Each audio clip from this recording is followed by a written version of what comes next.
All right. Mic check, mic check. Motor Masters podcast. Your host made of calls. I got a special guest across from me. She's gonna go by Q today or every day, I guess. How you doing? I'm good. How you? I'm doing good. Doing good. I didn't want to mess your first name up, so I just we had to make a little adjustment. But I think they're gonna know who you are. You think so? I'm pretty sure. After you start talking a little while, they go, "Oh, that's the troublemaker." Now I'm playing, playing. But I do wanna before I get into like how I normally do my interviews. Uh, how would you describe yourself? I don't want to give you a description. How would you describe yourself? Yeah. I would describe myself as outgoing, um, extremely knowledgeable, um, Extremely. Okay. um, very diverse, open minded. Um, I'm well rounded, a well rounded person, and I'm controversial. I can. Very I definitely can see controversial. that. I can see that. I can Very see that. controversial. Uh, it's not for nothing though, but just a random question. It's not to my head, but how do you? What's your thoughts on dating sites? Do you use dating sites or you like dating sites at all? No. Okay. Yeah. I haven't. I've never gotten into the online dating. It's just something about trying to create some type of bond, a connection intimately through Mm-hmm. someone online. I don't know. Like some people get it, some people don't. I just never could get into it. Like it was never genuine. I'm more of a rush. Like, okay, you see me online, let's meet in person. Cause if I don't like you in person, it's. I mean, I asked that yeah, question it's because over. I actually like the tell me who you are, but I really kind of I know you're going to get into it now, but I really was talking about like just uh, I know you can I know you uh would be considered an entrepreneur, Hmm. right? And I know we're gonna get into the depths of that, but if somebody just was saying, "Oh, I'm trying to describe who Q is," or Q, the girl from Facebook, the controversial thing, I understand that, I definitely can see that. But so entrepreneur, like what else you throw on to your name? So you're an entrepreneur, you're a mom, I'm a you're a mom. mom, I'm a very, very supportive mom. 100%. 100% Yeah. supportive mom on all different fronts. One thing I will say, that's one thing that made me want to change, and I'm glad we didn't do it. You didn't come on the podcast when I originally wanted you because I didn't, I didn't have that piece as far as your portfolio for me yet, you know. So as I started to watch more and see myself, oh damn, she go hard like for her son, and I like that though, and that made me want to kind of switch gears on how I was gonna paint this picture with you in the microphone. You know what I'm saying? So yeah, definitely support a mom. So And that's pretty much it. I'm an entrepreneur, mom. Pretty much that's it. Like, I ain't gonna hold. I want to get into it. I want to tell people or tell me rather. We have a conversation. Tell me a little about yourself. Like just you from here originally. Like you grew up, born and raised here. Where you grew up at? What was your childhood like? Like let's get um, into younger you first. so I'm born and raised in Augusta, of course, downtown, East Boundary, Underwood area, the bottom, as we call it. Um, Can you just for somebody that's watching this podcast that whether they're from Augusta, they not from Augusta, or they're from Burke County or somewhere out there. What's the bottom? Define to the the people what the bottom bottom is. is any. How can I decide? Okay, so the bottom is from Laney Walker Boulevard, the tracks all the way back to Underwood, Sandbar Ferry. So the bottom would consider as far as different projects would be Allen Homes, part of Sunset, like down the the I think the down part of Sunset. It was Mm. like a top and a bottom. So however it was separated during school times, half of Sunset went to Laney and half of Sunset went to Josie. So the half that went to Laney is considered the bottom.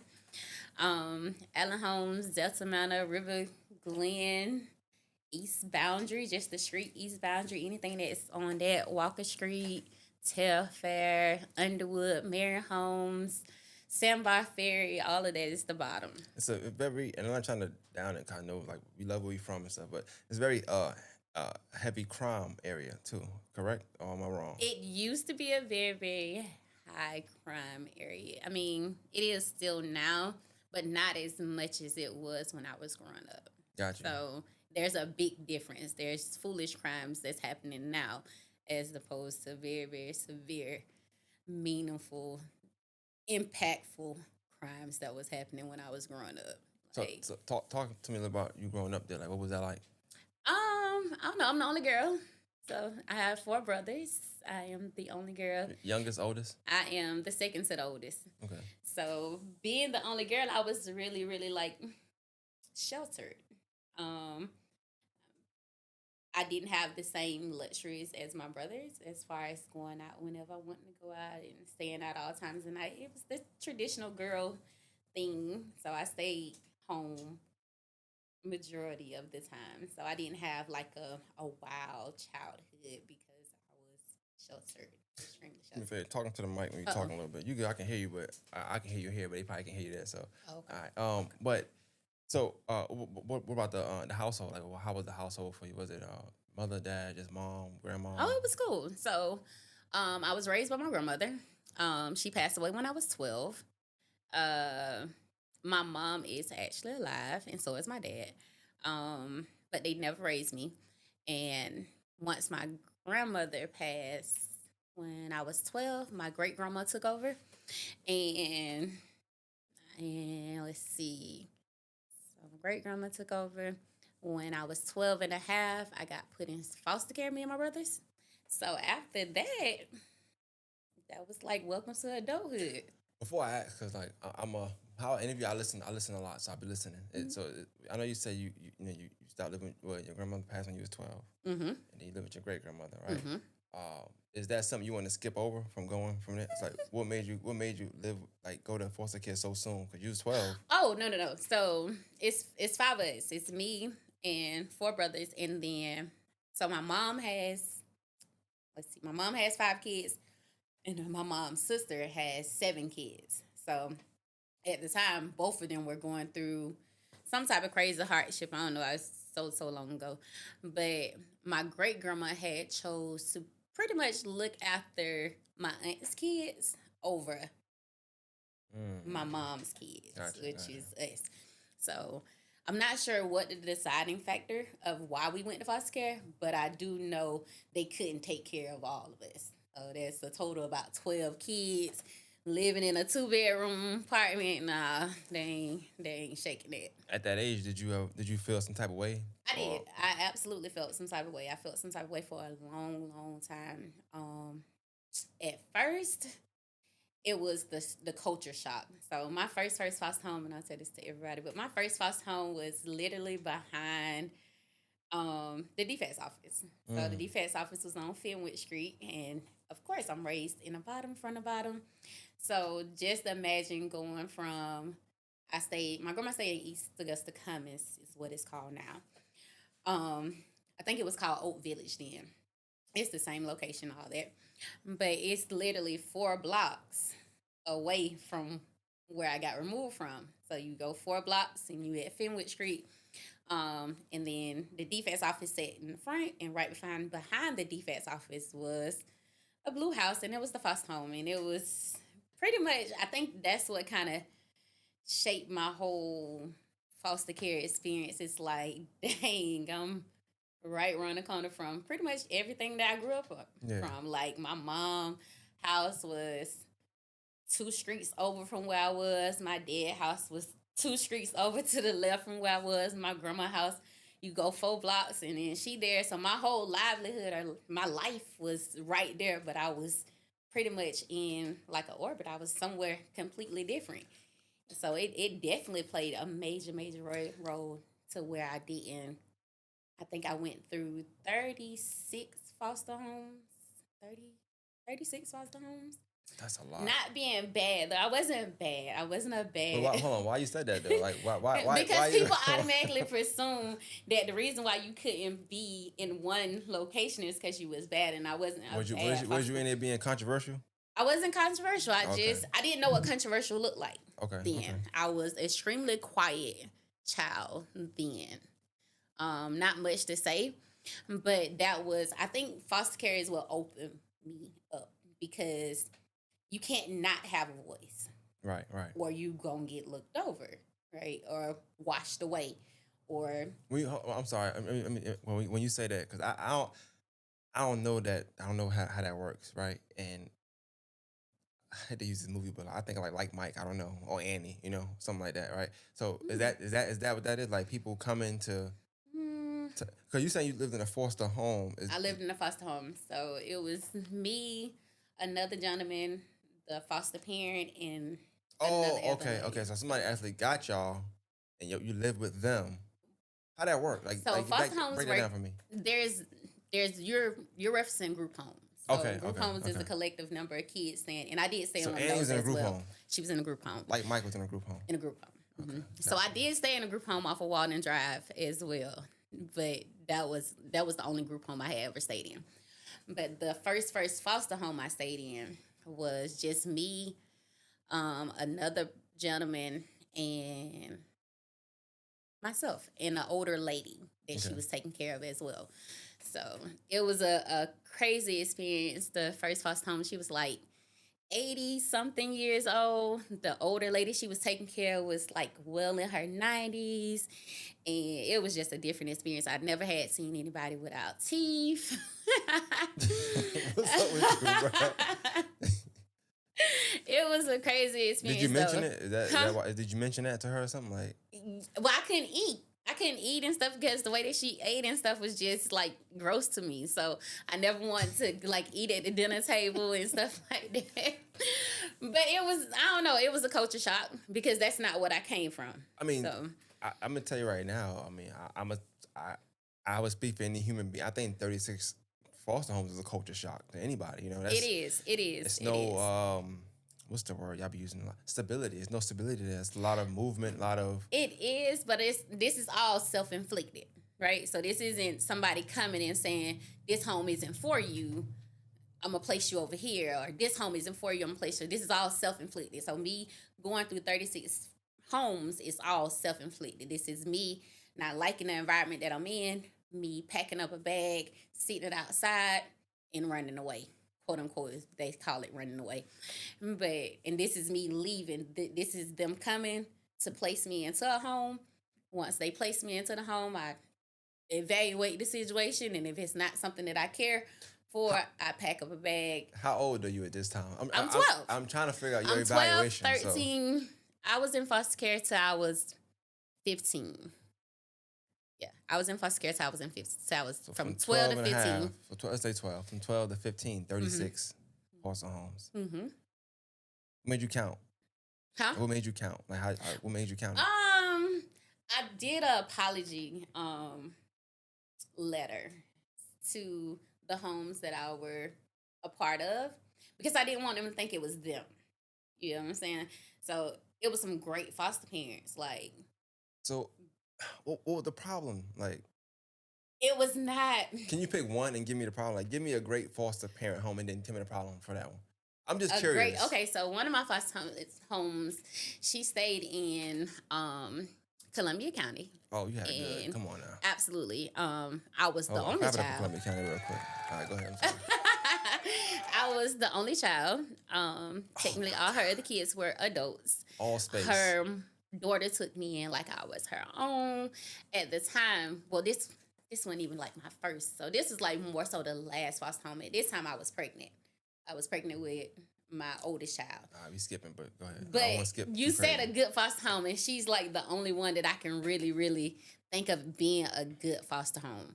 Because even the first foster home I went to, it caught on fire. So my very, very first foster home, the one that was behind the defense office, it caught on fire. They And know how, or should I not ask that question? either the older lady left something cooking or something. But the crazy part about that story is the gentleman who had just came, the little boy who had just came, he wasn't a little boy, he was like 17.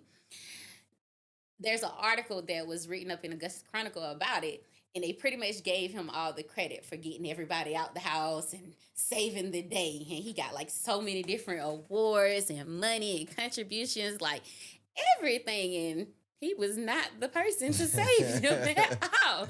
But again, I was 12, so they gave it to the boy like he saved the day, and that's just how it rolled up, and that kind of left a bad taste in my mouth too.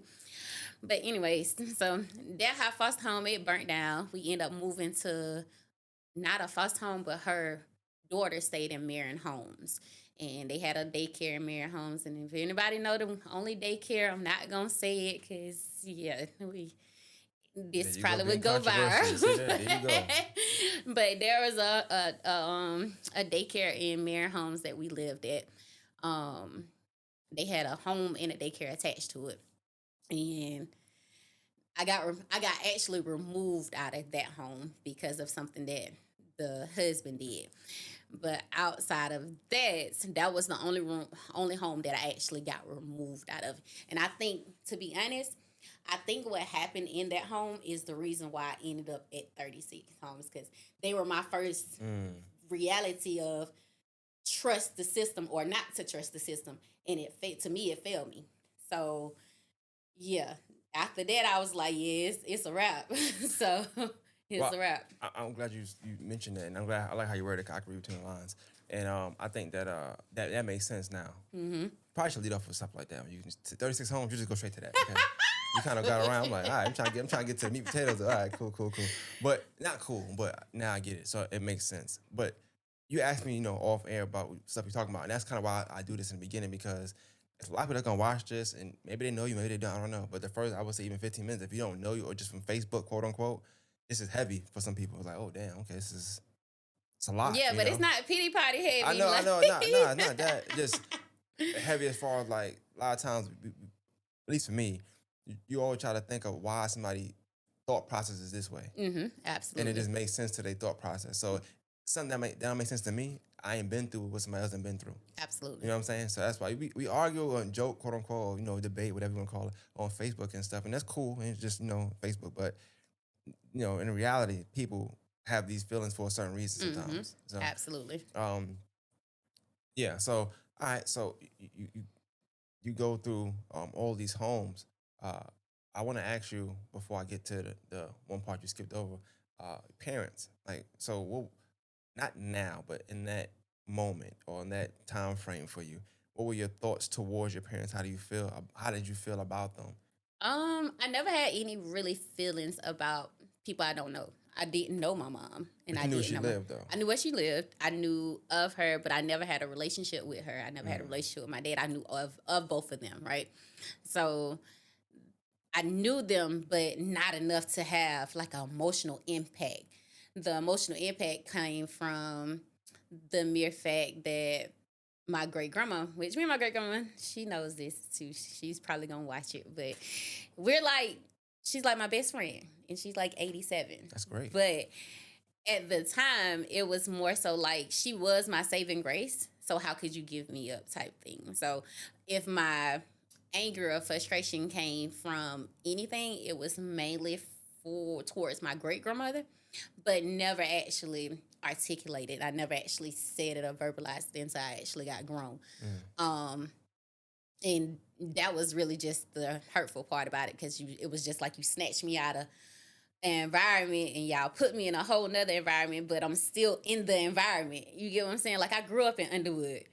I stay in Marion Homes, and it's foreign home that I've never been in, but I'm like, my family is up the street, Right. and it's like I can't go nowhere. I'm locked up. Like, I can't do nothing. I can't see nobody. I can't talk to nobody. But then I still go to the same schools in which I just came out of. Like, I still went to East Augusta Middle School, and that was the school I was going to before, because in, I guess, their eyes, the defects and family children services, they felt like they should have kept me in the environment that I was in. But I don't know if that was a good thing or a bad thing that I was they gonna kept ask me you in the that. Like, environment.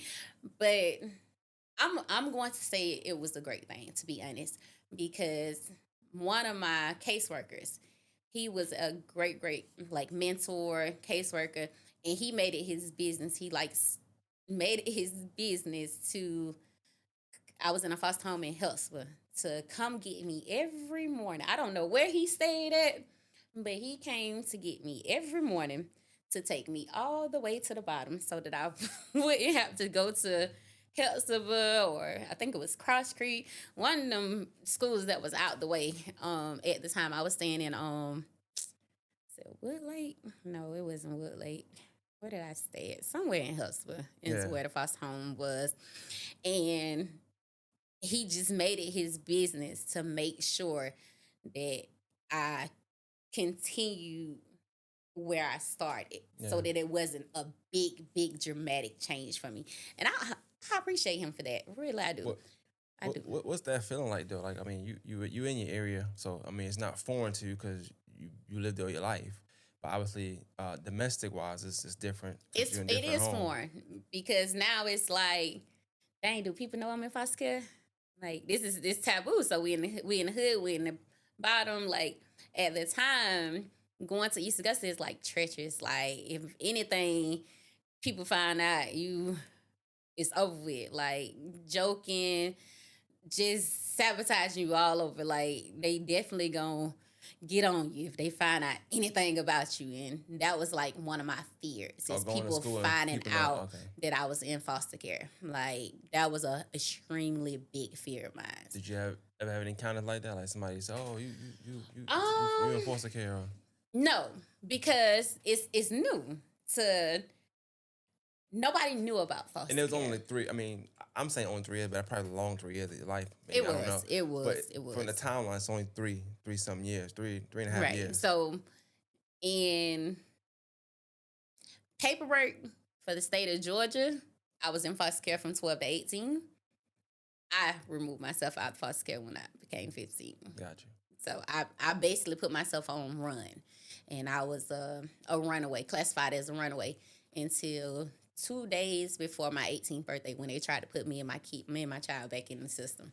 Or not put us in the system, but they tried to take, it wasn't even 2 days, it was 24 hours before I actually turned 18, that they were going to, they was like, oh, we have Miss Callis here.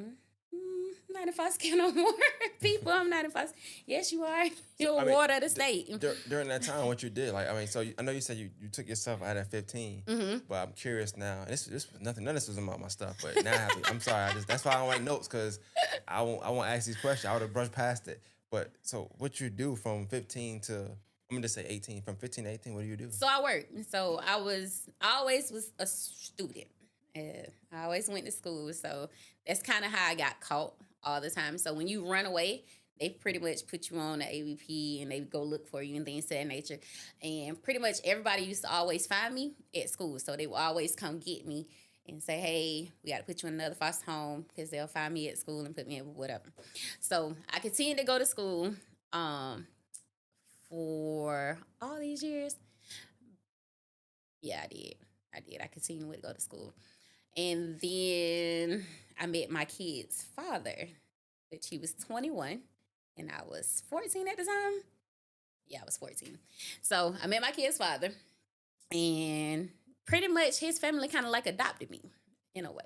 Like, yeah, they real life adopted me. And his mom kind of took me under her wing, and I had a job, I worked, I went to school, and I ended up pregnant.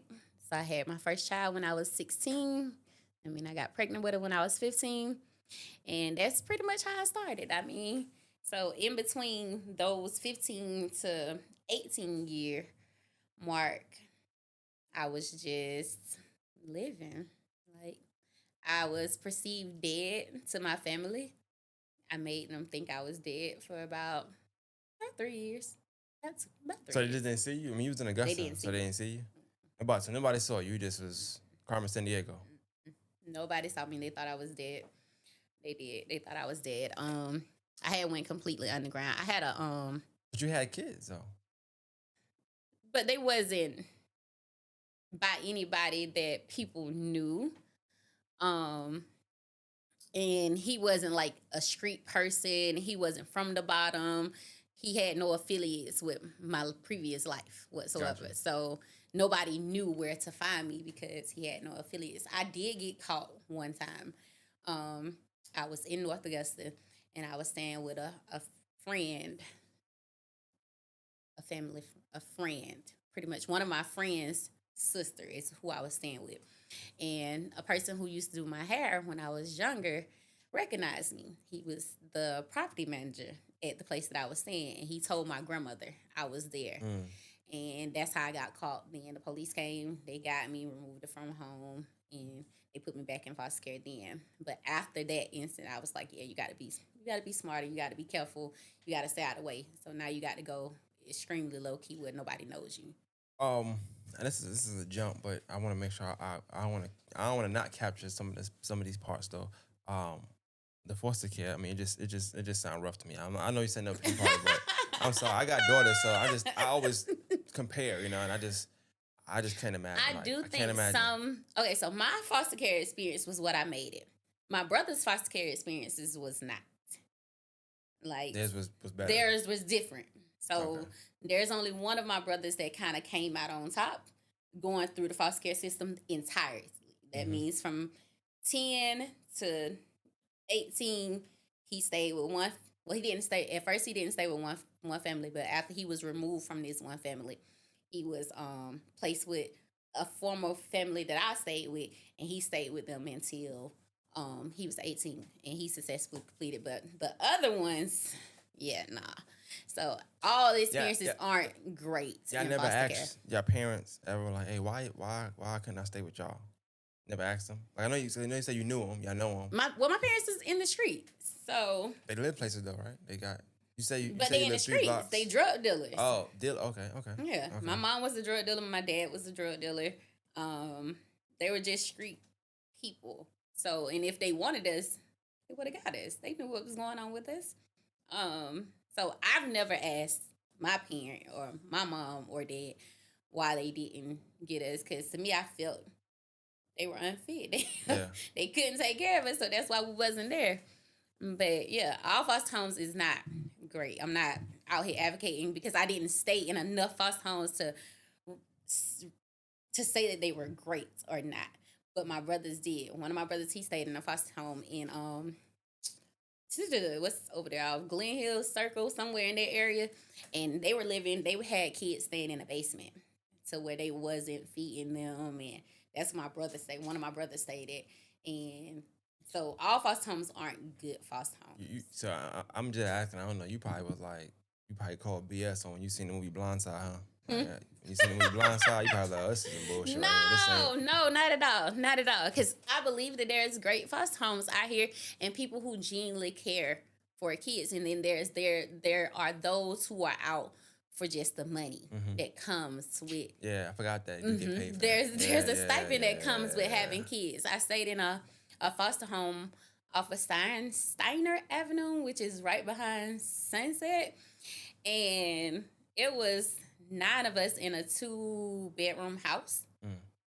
And you, to me, it was like, what were the qualifications for them to become a foster parent? Well, that's a system failure right there. I would It's say. absolutely a system failure. No heat. Well, and this is like another tangent. I have this question, but you never thought about, because you do a lot of advocating, you talk a lot on social media and stuff like that. You never thought about like looking into something like that to like that would never make you want to like make sure nobody else go through them kind of things. No, no, nope. Mm. Okay, so you mentioned at 14, I guess you went living somewhere else. When you had your first child, like when I what had age? my first child when I was 16. Okay, so you was 16. Okay, cool.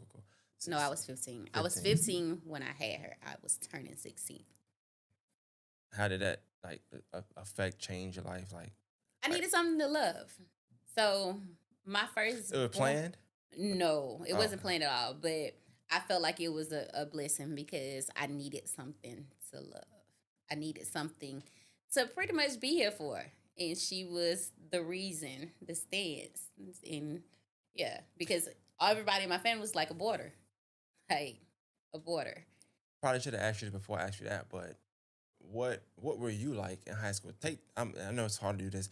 Not a force to carry you. Not But outside. you got to think about it. I got in foster care when I was 12. So I wasn't even in high school yet. Yeah. I'm asking like I want to know what kind of student you were. I'm trying to figure out. Oh, okay. Like So what, student 'cause what you're wise, saying and what people might know you for. People in the school with you and they probably, oh, I remember her. She was quiet. I was How quiet. was you in school? I was extremely quiet. I didn't become vocal until I had a child. I didn't become, even while I was in foster care and things were happening, I was vocal to one person. And shout out to Frankie. She knows it forever. She was the person that saved me. Like she wanted to get me before I went into foster care. They did not want her to get me at all. But she was the one that saved me in the situation that happened in Marion Homes and was just like my saving grace. So, but I was only vocal to her. I was And never vocal.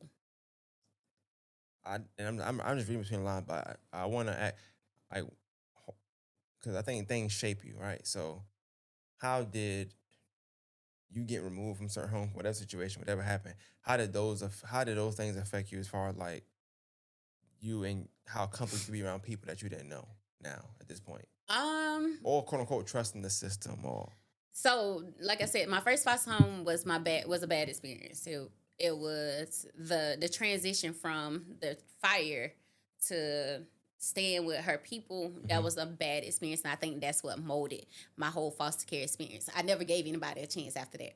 I never stayed with nobody long enough to get to know them as a foster parent, except for the one on Steiner Avenue, and that's just because at that point in my life, I'm like 14, 15 at that time. And her house like the party house. Like this foster home is like lit. Like all the kids there, they bad. They doing their own things. They just, I don't know. It was just a different environment. And I stayed there probably the longest. And not only that, around the corner from that house, my grandfather stayed on the next street. So it was more of a comfort thing. I can leave her house, I can go around and come to my grandfather's house and then come back or something to that nature. But I never gave any other foster home enough time to figure out whether or not I liked it or not. I didn't. From after the first home, I didn't. Even when I went to the shelter off of Walden Drive, I escaped there. I escaped. I probably stayed there for about 3 months, if that long. And I ended up packing up a bag, putting it in my locker at Richmond, and never coming back. Never coming back. I felt like jail there. you said that you was quiet in school and just quiet to yourself.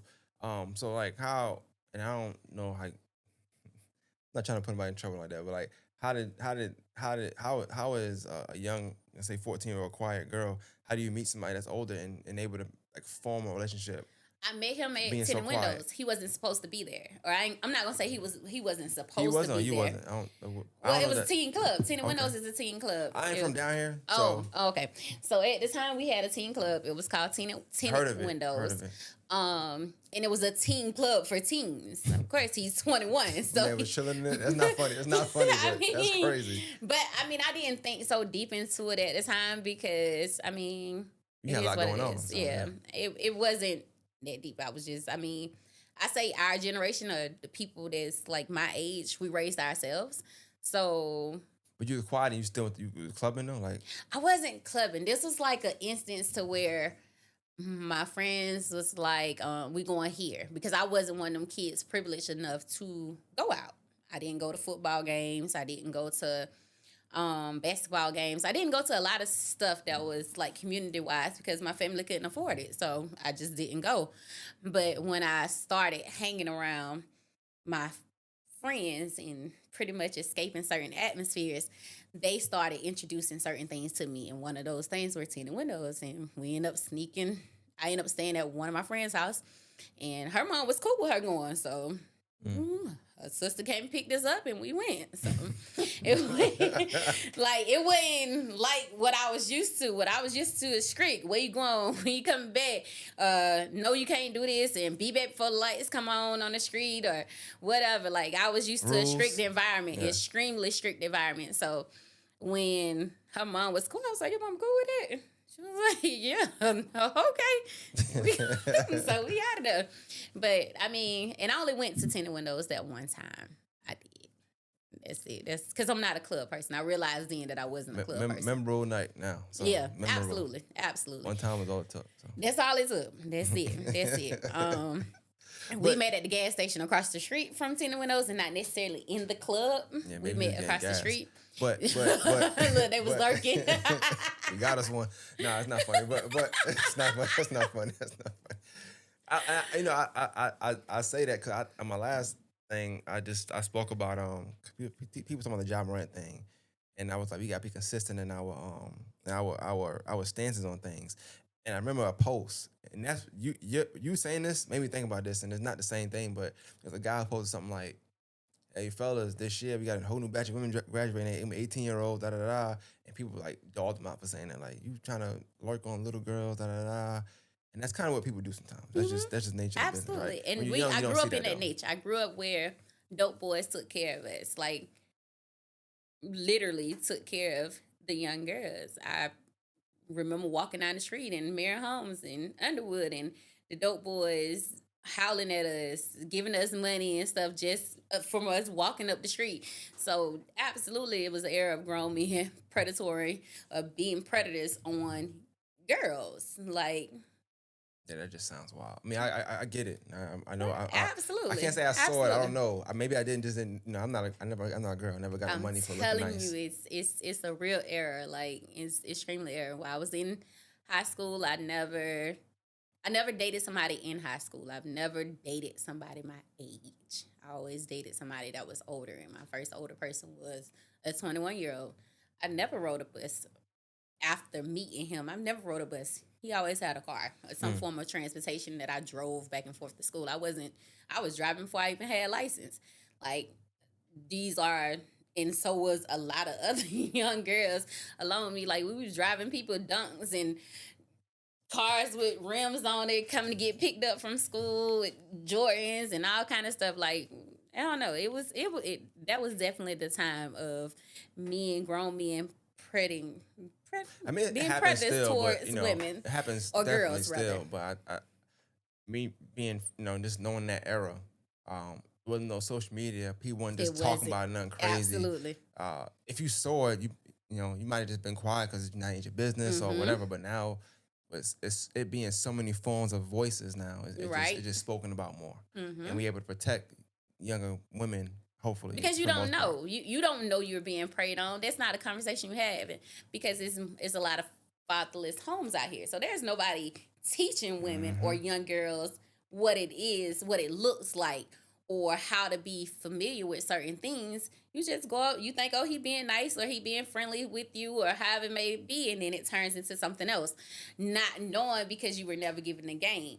So a lot of females fall into that trap because they were never given the game. They were never given the game at all. Hey, Mister, and like I said, this is why I have questions. Cause I got another question. I ain't got nothing I want to get to yet, but it's fine. Cause this is good. I like where this is going. I like you being open, talking about this kind of stuff. Uh, the fatherless, cause you speak about that even with your own. Absolutely. I don't know the whole scope of all your kids, but I have posts on my phone, and I've seen you say things about, how could you not want to see your kid? Absolutely. And it's funny because it's ironic because I asked you that, about you, whether you asked your parents that, but you asked that of, I guess, in thinking of your children, like how Absolutely. could their parent not want to see them, Absolutely. but you never really asked your parents why they didn't want to see Hmm. you. Uh, Right. Because you asked me to have a child by you. I don't know what my mom and my dad discussed.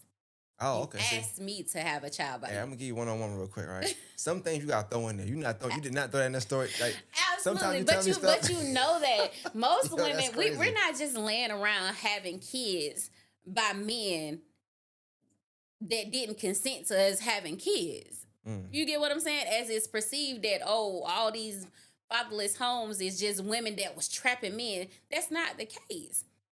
He absolutely asked me to have his child. Like he wanted to be a father. And not just and he was. He was a father for 6 years. It was at the point that he felt that, how can I say this? So a little history on me. I've been like this for a long time. I don't know where I got it from or why I'm this person, but I'm a one and done type person. Once you disrespect me the first time, you don't have to worry about coming back. mm, He got caught cheating or however it may be.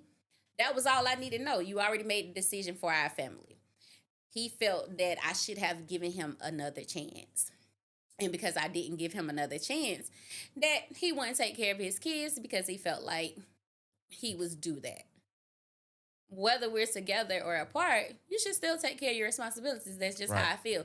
I don't owe you anything, just like you didn't owe me. You didn't owe me enough respect to say, hey, I think I want to see other people.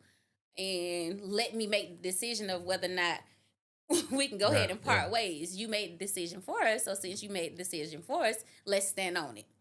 And that's pretty much our breakdown. That's how we've been for shit. Our oldest is he'll be 19 in 2 days. Mm. So he stopped. She was 6. So it's been like that for 14 years. So 14 years of him taking his stance of, well, if we're not together, I'm not taking care of our kids. It's tough. Cool. So absolutely, I do feel strongly about men who don't take care of their seeds because your seeds didn't ask to be here. But I also, and this is, I want to kind of segue into that too. I think it'd be good. I also, I've seen you post about that because a lot of times, and it's on the timeline, like I said, and you never know what's going to trigger somebody. So I can clearly see somebody may say something. You may read it. Not saying I saw this. I'm just giving an example. And now you know how we do on social media. We make our own posts because Absolutely. we ain't gonna, you want to clash. Something makes you think about something and hit you, whatever. And I think I've seen when you say, men always trying to blame women for how for these single parent homes. Absolutely. But then you think about your story, you're like, well, don't blame me because I did everything I'm supposed to do to make sure this was, you know, and yeah, when you hear somebody's story, now you can visualize why they feel the way they feel. They Mm-hmm. points make more sense, even if you're not verbalizing it right. Just knowing that person's story is like, okay, I get it now. Absolutely. I understand how that might have triggered with something Mm-hmm. because you. It's like if you say, "Yo, y'all some deadbeats," I might be like, "Whoa, whoa, whoa, whoa," Because it's not all. Yeah. It's not all, but it's not. It's a. It's not all men are deadbeats, but if you look around, there is It's a lot though. way more than it should be of fatherless homes. And we could just, everybody try to do statistics and all that other stuff. I've never been part of a survey ever in my life. And most people haven't been part of any type of statistical survey ever. But all you got to do is take yourself into your regular elementary, middle, or high school, step your behind in a class and ask the kids that you actually know, how many of y'all stay with y'all mama and y'all dad? Mm-hmm. How many of y'all know y'all dead? How many of y'all dads are actively involved in y'all lives? And watch how little participation it is. That's sad. And we don't need stats. We don't need to say, oh, the whole world. We just talking about little old Augusta.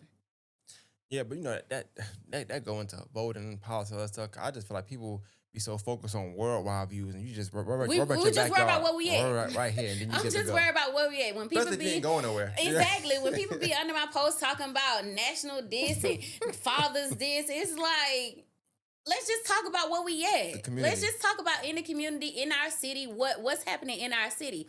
I ran a dance team for several years. And just to watch the level of mothers that participate versus fathers, like your kids is doing something. You go to honors day celebrations and you see all the mothers, all the sacrifices that moms do. Like, it's like, oh, I took off work, right? I remember myself working 2 jobs. I worked at Crystal's and I worked at Conversion. And it was honors day. I worked Crystal's from 5 to 12 p.m. I left Crystals at 8:30. Went to my daughter's honors day program. Went back to work. Got off to go to my son's honors day program. And it's like women make sacrifices, but men don't. It's like, well, I gotta work, or I gotta do this, or I gotta do that. But it's mainly always an excuse to why you can't show up for your kid, when reality is never an excuse. It's just you don't want to. It's not really an excuse. I want to chime in on that 'cause I was thinking about talking about this. And I don't only talk about business too much, but I don't have them kind of problems. But I do think at least in my from my stance, what I can say is I agree with everything you're saying. Even in my situation, I would think like I go to my kids on the day and stuff, so that's nothing. But still, their mother still makes a lot more sacrifices than I will. Granted, she might do it because of I might make more. So okay, you go to work, I'm gonna take her if they sick. Absolutely. I ain't never had to worry about my position in my job or like me not being able to move up in my job because I'm missing days. I don't miss Absolutely. days, but I get that luxury because she don't ask me to. You know, she'll I got it. Or hey, they were sick. I stay home today. There ain't no call. Hey, can you do it? It's like it's just that's a sacrifice. That's them doing that. You know what I'm saying? And you got to commend that. So like when I hear people saying like, this is off the tangent, but I ain't being anybody that buy they kids mom something other day. That's crazy to me. To me, that's just me. That's To me. me, that's crazy too. Like I Yeah. tell him, the guy that I was dating, um, his kid's mom is absolutely family. She's your family because y'all share an important piece of your life. Mm-hmm. She's always gonna be family. Whether you dating her or you not dating her, she should always be. If something's wrong, you need to be behind Right. her. Exactly. Whether you're in another relationship or not, and I know people gonna bash and all the other stuff. I'm just not with all the unnecessary drama from It always relationships. gotta be kids first. I It don't always care. got to be Like kids if I first. gotta be single the Always, rest of my life because I always, can't find anybody because I'm doing for my always. kid, that's fine with me. Absolutely, it always has to be the kids first. I don't care how anybody put it. It always has to be the kids first. But I say that to say like, and I'm doing really well in where I work at now. But I know for a fact that I wouldn't be able to be where I'm at had I took days off because they were sick, or had I had to take this day off because she threw up at school. I never had to worry about it. I always just get the message like, hey, letting you know Brooke is sick. I got him at home now. Letting you know such and such sick. I got him at home now. And I think that a lot of even men that I'm having my kid like I see him every day. So not think about I don't see him or don't have him. But the reality of it is, even men that are in a kid life, moms still make these crazy sacrifices, and they still Absolutely, got to be not awarded, so to speak, but you gotta commend that, and you gotta respect that, and you gotta show them that the value. You know what I'm saying? I absolutely, personally feel like, absolutely. but when And you at the said end of that, the day, we were created for two. It was never created for just the woman to take care of right, kids or right, just the man to take care of kids. The reason why it takes two to create life because it takes two to take care of life. yeah, That's just what it is. yeah. It was never nobody signed up to be a single parent, a single mom. Nobody wants to be a single mom. This is not a badge of honor. Nobody's happily running around saying, "Oh, I want to be a single mom. I want to be a single mom." Nobody's saying that. We didn't sign up to be single That's moms. another thing too, and I should have had Mother Day episode. I didn't do it though, but and I'm not like I said, if you are a single mom and you making it happen, like I definitely commend you. I and I think it's like they try to do a hierarchy sometimes where it's like, well, if you have help, cool, but special shout out to my single mom. Like, look, everybody's a mom. Just let you know, Everybody's a like that's mom. crazy as hell. Like Like, everybody is a mom. We're managing. If you got one kid, you're managing yourself plus plus that child. Me, on the other hand, I have three, so I manage myself and three other personalities. I run three different job tasks. I got three different mental everything. My kids are three different individual people that right. I have to manage individually, and also manage myself. It's a lot. I It's want, a I, lot. I want to, I want to. I'm done with the mother thing. Now I'm focused back on you again. You just said something that made me want to ask. So, like, you got three kids, and I'm not. I don't know if you consider your life quote unquote rough, but it's definitely not the norm that most. Not the norm. I mean, you can say you live in the norm, but like going through that many homes and stuff like that, I don't know. It's not the norm from what I know. Let's say from what I know, right? How, if at all, did you determine like, okay, well, I want to make sure my kids don't go through X, Y, Z like I did, or I don't make sure they don't go through this, or if they do go through this, I'll make sure I'm there with them. Like, how did your parenting, how did your childhood impact your parenting? That's a better question. There you go. Um, let's see. So I think that my childhood, what I've seen in my childhood, is not what I wanted my kids to experience. So whatever I didn't want my kids to experience, they don't experience Mm. it. So anything that I went through my childhood, my kids have never. They don't know anything about the life And that's a at luxury. all. That's all they know. Like literally, my kids think they is rich. I don't understand where, why. I don't understand it, baby. They got to tell me where they come up with this at. But that's their whole thing. My kids think they are rich. They do, and so many other kids around them think they rich too. That I did not know. I just found this out. I did not know. I did not know this is how they feel. But this is absolutely my kids.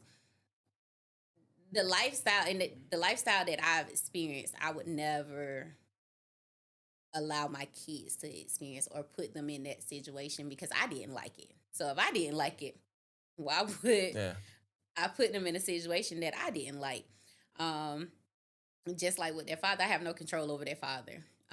I don't shut people out of their lives. He can come in anytime he choose to be a father. I don't have no Yeah, all three control. of them got the same day. All three of them had the same Oh, dad. that's Yeah, amazing too. I don't have no control over that. If he, whenever he wants to be a father, as I've sent several text messages, whenever you want to be a father, the door is wide open. I cannot tell you how or what it looks like to be a father, where to start it.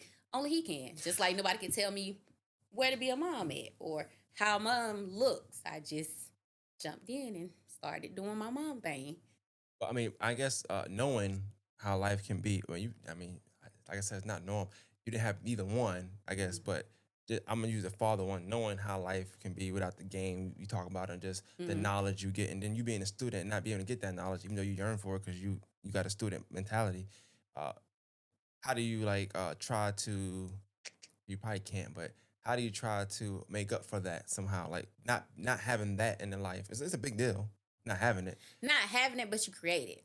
'Cause So I okay, didn't have a mother figure, but I didn't have a mother, you had a mother figure. but I have several mother figures. I had a whole circle, whole network of Got you. prestigious moms from the time that I was 12 to now.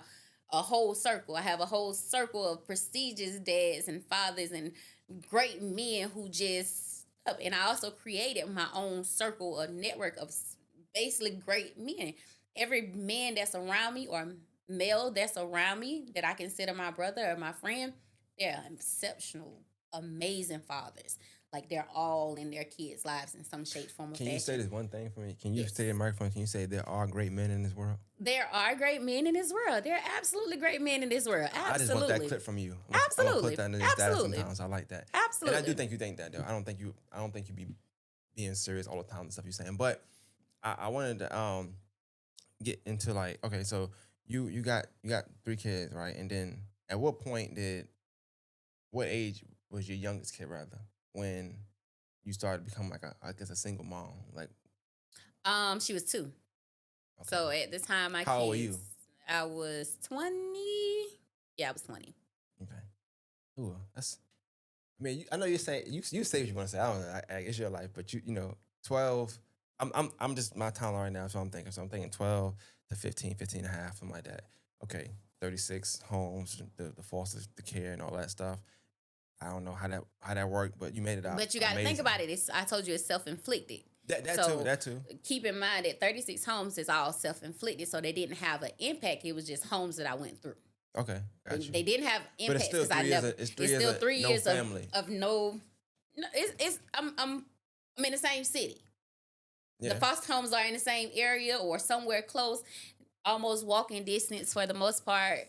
But I haven't left. So when we Okay. think of foster home, we think of take you out of a situation and put you somewhere that's far, far away. I was took out of a situation and I was put in foster homes that was like Sunset. I stayed in the foster home in Sunset. I stayed in the Yeah, foster see, home. even then, You that's get what not- I'm saying? Like, But you say, and I know 'cause when you from something, that's all you know. So like saying Sunset to people like me and you, it sound like, well, hey, that's where I'm from, cool. But the person like, damn, you be back in there, you know, you like it's like, because some people go to foster care or they get adopted, whatever, and they get to you think adoption, you think foster care, you think better than where better. you came from. Absolutely. You know, so Absolutely. that's- Sunset you is the see what I'm hood. saying? That's the projects. That's like- I love. I haven't wouldn't even stand in the projects at the time that I was put in foster care. So it was even though I lived in the projects, we stayed in Underwood. I wasn't the Underwood projects and the Sunset projects were 2 different projects. But to leave your home and to go into quote unquote foster care or supposed to be a better situation than what you came out and then your situation is another project, you like, what in the world is this? And that's exactly how I felt about it. So and so I'm glad you said it. So paint that picture. And what I didn't touch on, which I don't like touching on stuff that I don't like talk about this at all. But you know, you lost a loved one in the midst of that. So 12 lost Absolutely. somebody. So But it 12 to wasn't 15, a huge impact. So coming up during our time, a lot of stuff was shunned, meaning that we didn't know about it. So I didn't know the details of my grandmother's death. I just knew that she passed away, but it wasn't like mourning and crying and all that stuff. Like it was just like, oh, yeah, your grandma passed away type. Mm. And she was already in the hospital for such a long period of time that kind of my life had already started with my great grandma Okay. and stuff like that. So when she passed away, I don't even think they told us right away. I think they told us like maybe 3 to 4 months after she actually passed away. I don't remember going to like a funeral or anything to that nature for her because we probably was too poor and she probably didn't have insurance, so she probably was cremated and put into a box. Yep, she was. She was cremated because they had a canister or something that my aunt actually lost. So yeah, I do remember that, but they didn't like have a funeral or anything to that nature. So it wasn't like, oh, you lost your grandmother, because my grandmother and my great grandma simultaneously raised me. Okay, I got So you. I spent just as much time at my grandma's house as I did at my great grandma's house, which that's her mom.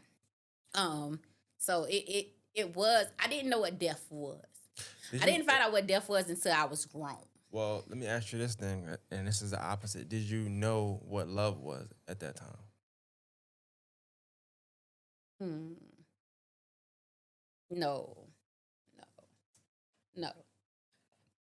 And that's not normal I though. don't think I found out what love was until I birthed my child. Mm. Remember, I said I needed something to love. That's why I asked you that question. See, I be listening. Absolutely. I be So listening. I don't think I found out what love felt like until I had something I could call my own. Mm. She was what I could call my own. It was meant for me to protect her and embrace her and love on her and make sure that she didn't go through the things and anything that I experienced in this world. It was for me to protect her. I was supposed to do what I felt like people were supposed to do for me. So I protect my kids like I wanted to be protected. Mm. Right. So my kids never been through anything because that's the form of protection that I wanted to be. Right? So everybody, when I tell people, oh, I'm the only girl and all that other stuff, people like, oh, I know you, I know your brothers and them took care of you. I know da da da da. And it's the total opposite. In my mind, as I was growing up, I I had this crazy ass vision that, oh, yeah, I'm the only girl. My high school year is gonna be lit. Like, I'm the only girl. My brother's gonna take care of me, all that other stuff. Like, but that was the total opposite. My high school years was not that. There's nothing glamorous about being, for me, that was worth being the only girl. Did you graduate from high school? Mhm. Where you went to? I went to Laney. Okay, you're a Wildcat. Yeah. I can see Yeah. that. I can see it a little bit. All right. What's up? Ain't nothing wrong with that. Ain't no being from Laney. You know, I like Laney as a. You like Laney? Even though you're not from here?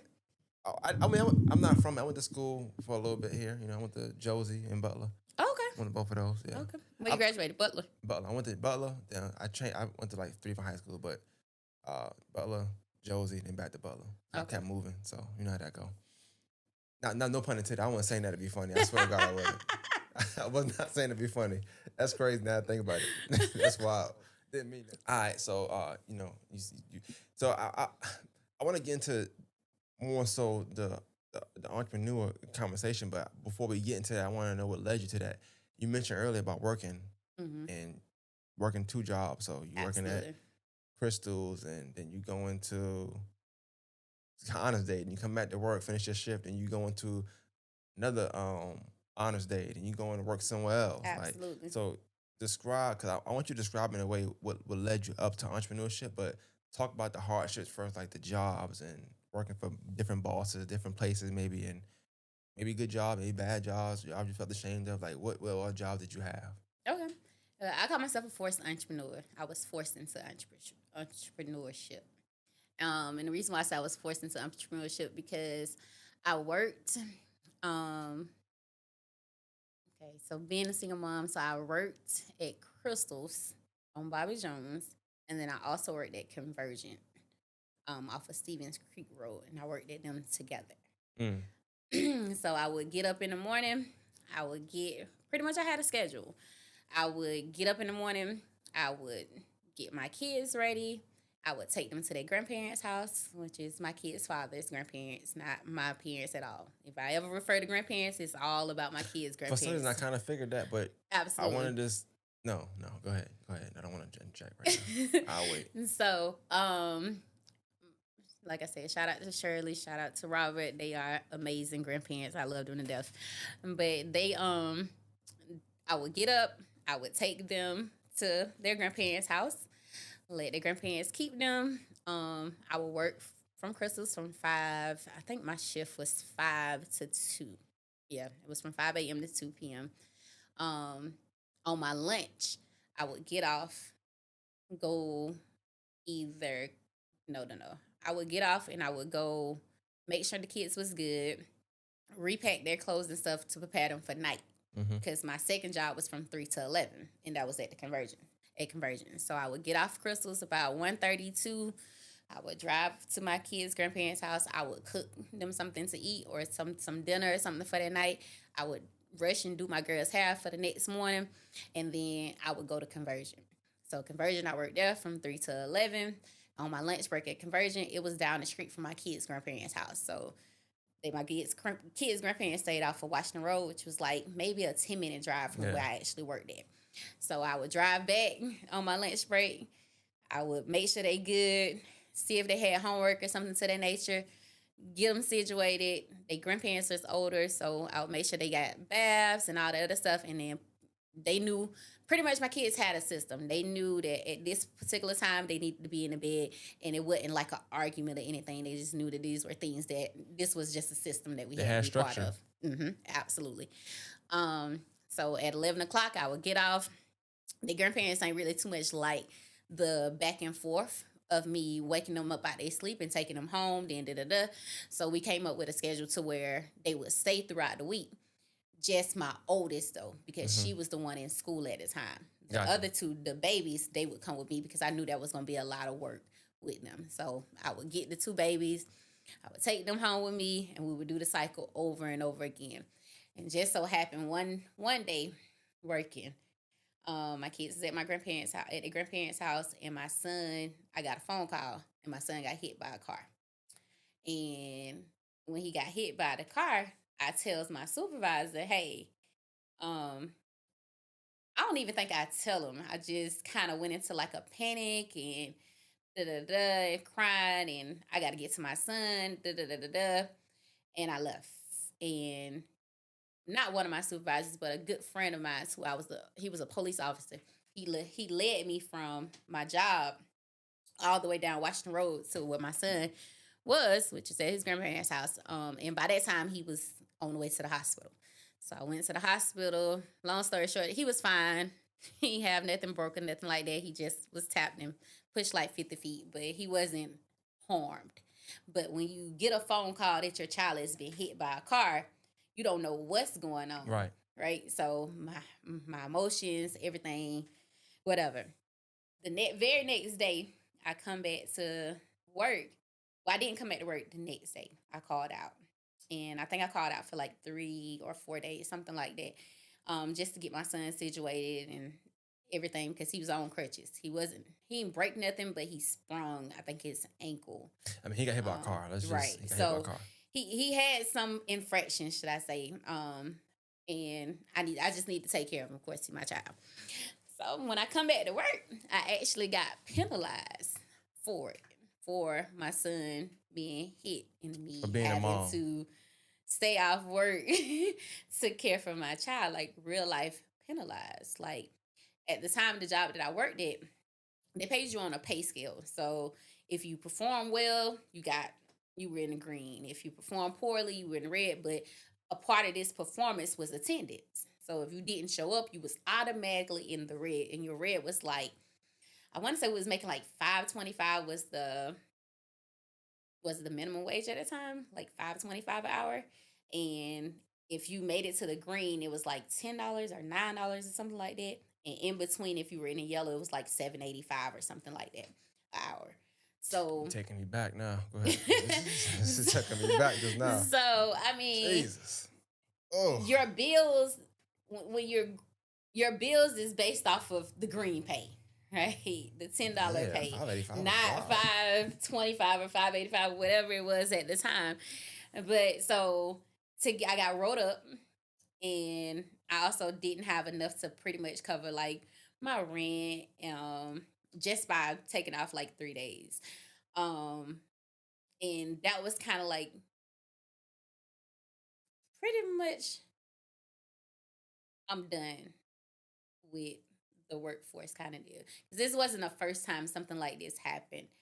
I worked at Walmart when I was like 17, and my daughter, my baby girl, she got up in the middle of the night one night, and she was scared, and I was in the shower, I was taking a bath, and when you're a mom, you just got to catch your baths and all that other stuff Yeah, when you yeah. can. So I was in the bathtub like 3 a.m. in the morning in the shower because that's when I can get peace.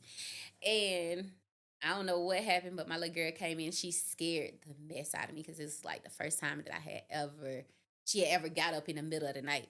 And I ended up like slipping on the soap and cutting my knee on the dish container and making like a big, I was bleeding everywhere. So I ended up going to the hospital, getting stitches. I got like 42 stitches at the time. And then I could still walk. So, but I was on crutches. So I ended up going to Walmart when I got released from the hospital. And I went to Walmart in the bloody garments in which I had on. Hmm. Seeing it, all that other good stuff, telling them I needed probably like, per the note that I needed like 2 weeks off, just to get back because I was the cashier, so I stood up and I couldn't stand up for a long period of time.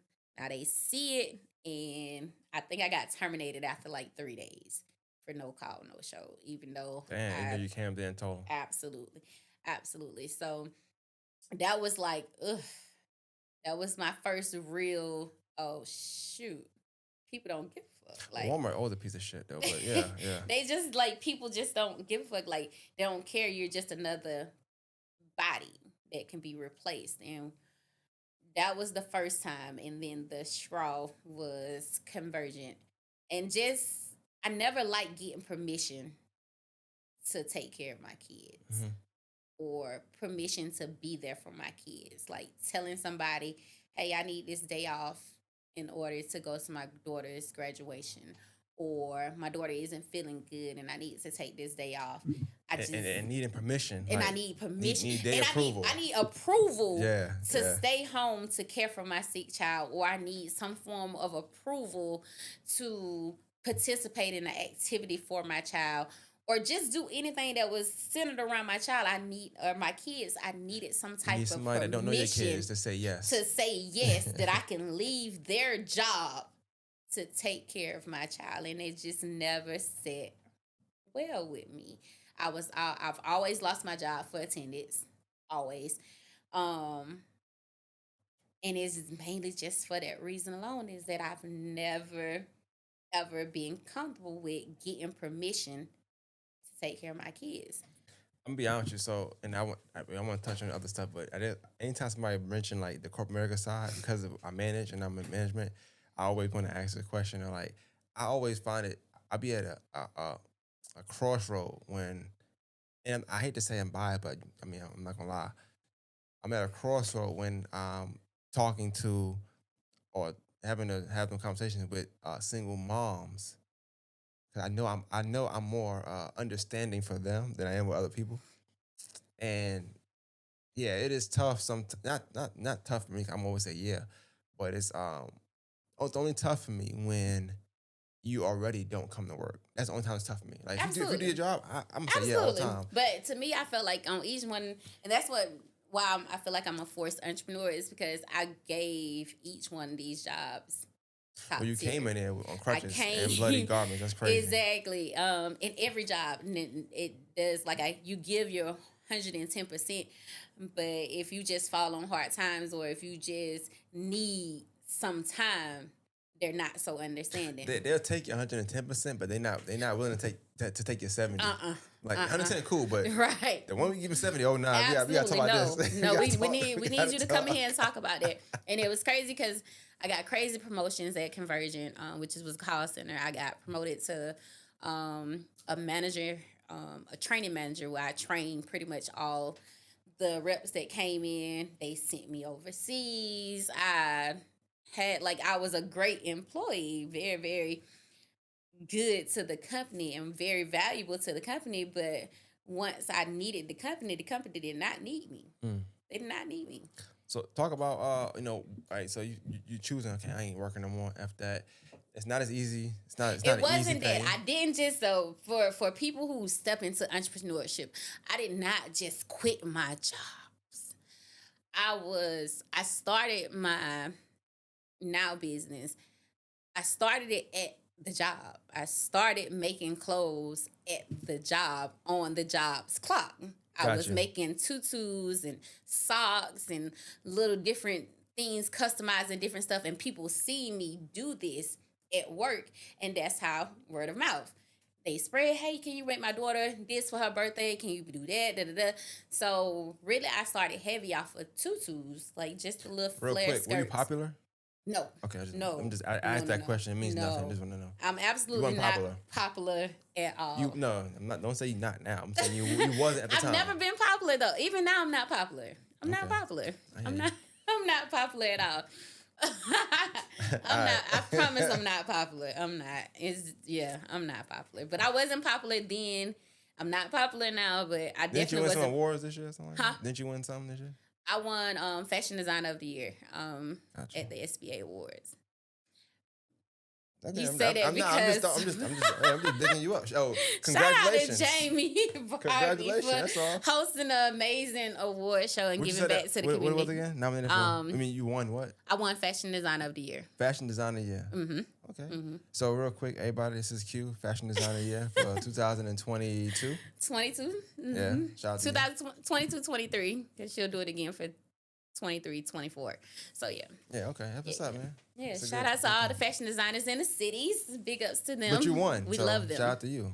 Absolutely, but I absolutely love all of the fashion designers in Augusta. Yeah, I hear you. Absolutely. That's what's up. That's a good thing. I Absolutely. like that.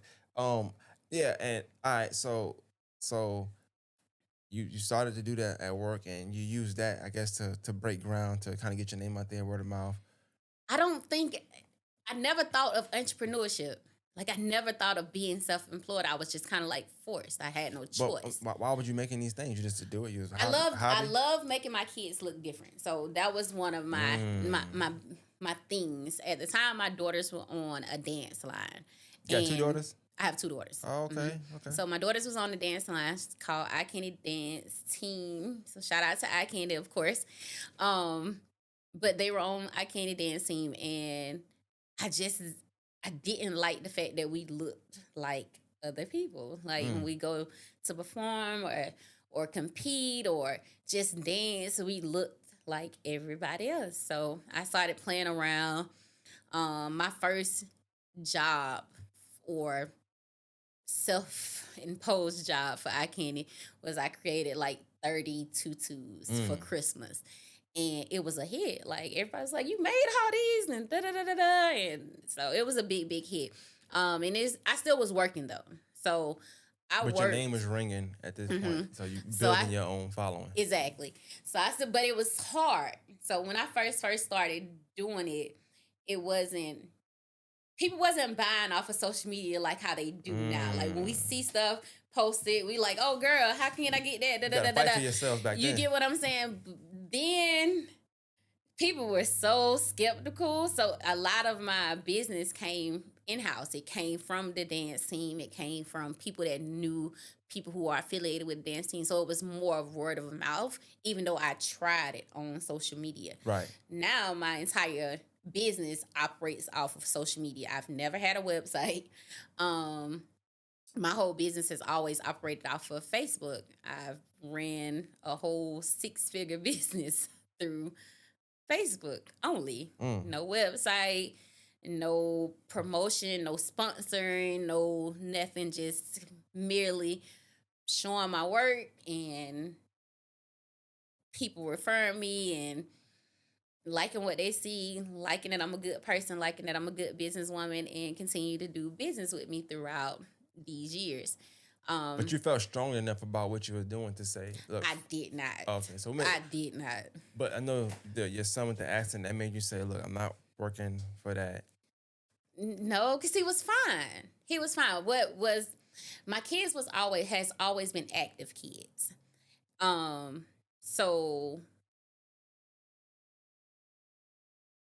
they always had something to do Mm-hmm. in the evening. I couldn't really find a job that wasn't in a professional field. Where you can make their events Where I and still can work. work from 8 to 5, and then my son got a football game. My daughter's got dance practice. Be all that at once. I couldn't, so I embarked on this career trade by becoming a paralegal. So I went to Augusta Tech and I was like, oh, this is a great field to be in. Their hours is like 8 to 5, 8 to 5:30. I completed the whole thing, got my diploma. Yeah, my diploma from Augusta Tech, being a paralegal. And then I quickly found out the real world. And the real world told me, um, They asked you to stay too. huh? They asked you to stay too there, right? Like, it's not just 5:30. No. I found out the real world I got you. on a business Got side that they say, oh, get this certificate, but there's no jobs available because you don't know anybody in that field. Yeah. It's who you know and not what you know. And that's when I started learning that I needed to build relationships rather than building my knowledge. Yeah. Because it always fallen on who I knew. Every job that I had ever acquired was based off of who I know, not the application that I said. It was, hey, girl, I'm about to put in this application, and oh, I'm gonna tell Sarah to pull your application and da da da da. I've never got a job just by submitting an application and them pulling my application ever. So with the paralegal side, I'm thinking, oh, I got this diploma, I got this degree, baby, I got this associate's degree, and baby, I'm gonna get a job. And I found out quickly that you need 7 years worth of experience just to be an assistant. 7 years worth of experience. So I needed 7 years worth of experience just to be what I went to school for. Right? And I was like, well, dang, how was I supposed to get 7 years worth of experience if I didn't have What's the the point degree? Of going to school then? Exactly. And then I quickly found that the rim of the field that I was trying to embark in was not a field for my kind of people. It wasn't for blacks. It wasn't. I did an internship at a law firm, which was you have to do an internship in order to complete the degree. And I did an internship, and most internships turn into an actual job. I'm very good at what I do. But even the young lady, not the young lady, but the assistants, and she was like, people don't leave these jobs. That's what I heard, yeah. She said, heard. People don't leave these jobs. And I was like, what you mean? She was like, they rarely, she said, it's going to be extremely hard for you to find a job as an attorney's assistant. That's what you are. You are an attorney's assistant. Unless you know somebody. Yep. And that's exactly what happened. So I tried, and I couldn't break into this field. And I absolutely love law. I love law. I absolutely love law. I love law. I love debating. But I could not break into this field whatsoever. And at that time, I just didn't understand that I needed to network more. I needed to open my mouth more. I needed to show that my skills matched this degree. But by verbalizing it, and I wasn't good at it. Well, I was good at it, but I wasn't confident in it. So big difference. Exactly. So after not being able to break into that field, I worked at Electrolux. And working at Electrolux, it was like the same thing. It was another call center. They had decent hours. I was kind of doing the same thing still. I'm the super mom, so going to work, but on lunch, I'm running to go get my kid from here, taking my kid here, and going back to work, and then finding somebody to pick him up, or me going to pick him up, being late, stuff like that. And it was just a lot. So I ended up getting fired from Electrolux as well for attendance. I think my daughter got sick or something. And my kids, we have this rule. I don't care for my kids to call me, because when they call me, it means that something's happening that's bad. I only want them to call me if something's wrong. I do not make my kids call me to say, "Ma, I'm fine," right? Because I'm a single mom. So I don't need you to call me and say, "Mom, I'm fine." I know that when my phone rings and it's from Something one of my wrong. kids, it's something wrong because I couldn't separate the two. I couldn't, I didn't know how to turn it on and off when I was at work.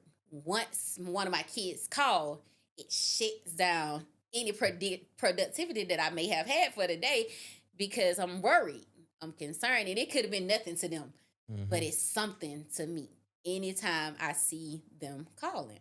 So we got it, we developed it, or whatever to nature, and I just, I don't know. I don't know exactly what happened, but one of my kids called and they needed me for something, and they was like, "Oh, you can't go. We got 100 and something calls in queue." Who? What? What that mean? Okay, all right. I'm gonna go ahead and head out.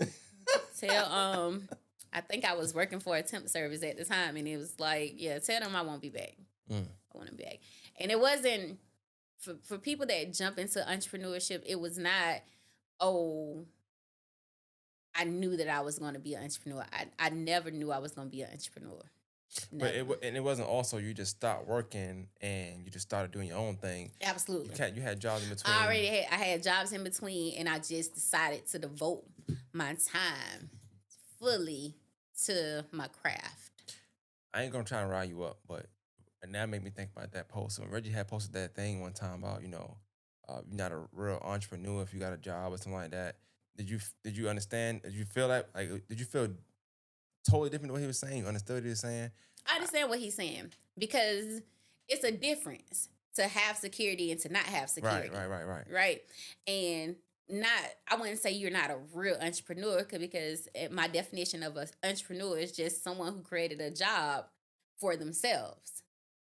That's So you can it. have a job and still be an entrepreneur. Then. Absolutely. Absolutely. So I'm not going to say that you're not a real entrepreneur, but there's a great difference to when you don't have security Mhm. versus having security. And when you're a full time entrepreneur, the only security is you. You follow sports, like basketball, like a little bit. Yes. Okay, so I don't know if it's a good example. I'm just came to my mind just now, but I always think about when people hit game winners, right? Mm-hmm. So if you're down 1 point, you hit a game winner. Mm-hmm. If to me, it's like if it's gonna be a little different if the game is tied Mm-hmm. and you hit the game winner. Because if you miss, it's just overtime. It's overtime. You miss when you're down, you lost. Yeah, You know what I'm absolutely. saying? And I would look at it that way. That's how I started looking at it after a while. Absolutely. So Absolutely. yeah, okay. Absolutely. I like that. See, you did a good job. See, look at you. You know what I'm saying? But yeah, so even with the entrepreneur thing, so I know you made like design. So design is your main thing. Like that's what you always do. I've seen you had a page before where you was you made was it logos or something like that? It was I forgot. Dope designs. Yeah. So that was my initial page, and I was doing a lot of t-shirts and pretty much that's it. T-shirts and tutus, and that's pretty much it. The my most recent business page is where it opens up to a variety of high skilled Mm-hmm. fashion designing things. I was using other people products and putting people logos and things on it. Now I make it from scratch. That's a When you difference. did that, when you were doing that, did you feel a way? Because obviously you have fashion fashion sense. Mm-hmm. Because I know somebody that can do that, but it hurts them. Like I don't like doing that. I want to make my own stuff. Like I want people to buy my own stuff. But sometimes you gotta do it to get your name out. You gotta Absolutely. put that other thing on there and sell that sweater or that kind of shirt. Or people come to you and say, I just want a logo. And you're like, I don't want to do that. I want to do something. I want to make something for you. Did you struggle with that at all? And if you did, like how you got past that?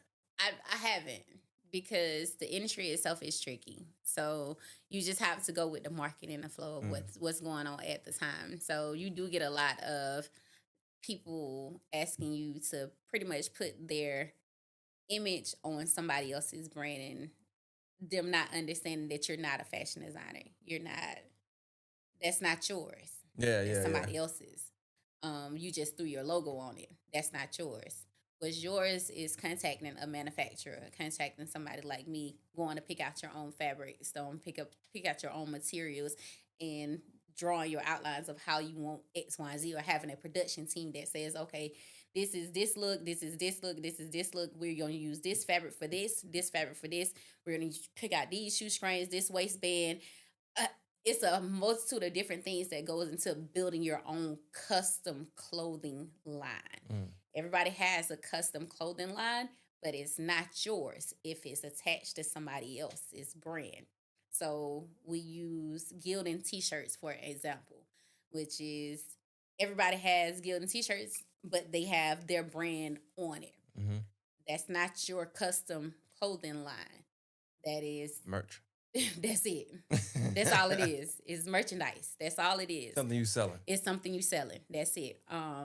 But yours is you contacted the manufacturer company and you wanted 50-50 blend of this particular material. Foreign language. Go ahead. Well, everybody see it in their shirts. They see 50 polyester, 50 cotton, or tri-cotton, or however it may be. What's the fancy number? What's a fancy number? A fancy number? Yeah, like what would be a fancy texture? Like a variety. But 50-50 is good then, I guess. It's better than 100% cotton. If you like it. If you like that feel on your body. Okay. Remember, this is a preference. So when you're building your own custom clothing line, it's your preference. You know what? You make a good point, because when I have people's shirts on, sometimes some shirts hug me differently, or I feel it's the same size, but I like this kind. But I never thought to check the back and be like, oh, is it 30% polyester? I don't know. I just don't like the shirt. Okay. Or the brand of the shirt. You have several different brands of shirts because cotton is made out of different stuff, different material, and it's just the different fibers within your garments. But a fashion designer or somebody that creates clothes actually knows this, not just going to pick it up off the shelf and stamping your logo or image on it saying that, oh, I'm a fashion designer. That's not a fashion designer. It's somebody that creates merchandise, that's all. In a perfect world, right, what would you want someone to reach out to you for, as far as fashion design? So like, would you prefer, like, I know I don't know if you'll do it. I'm pretty sure like if the money right, you'll do the logos if need be, if it Absolutely. makes sense. I'll pretty much do anything. I'm not against doing anything. I just want people to understand what's what. Mm-hmm. Because we jump into so many different markets and we don't understand the market or the lingo that goes along with the industry that you're trying to jump into. And it's confusing. So then I'm a lingo person, I'm a language person, I'm a terminology person. So if you say something and not give you what you say and that's not what you want, that means you don't understand what you need or what you want.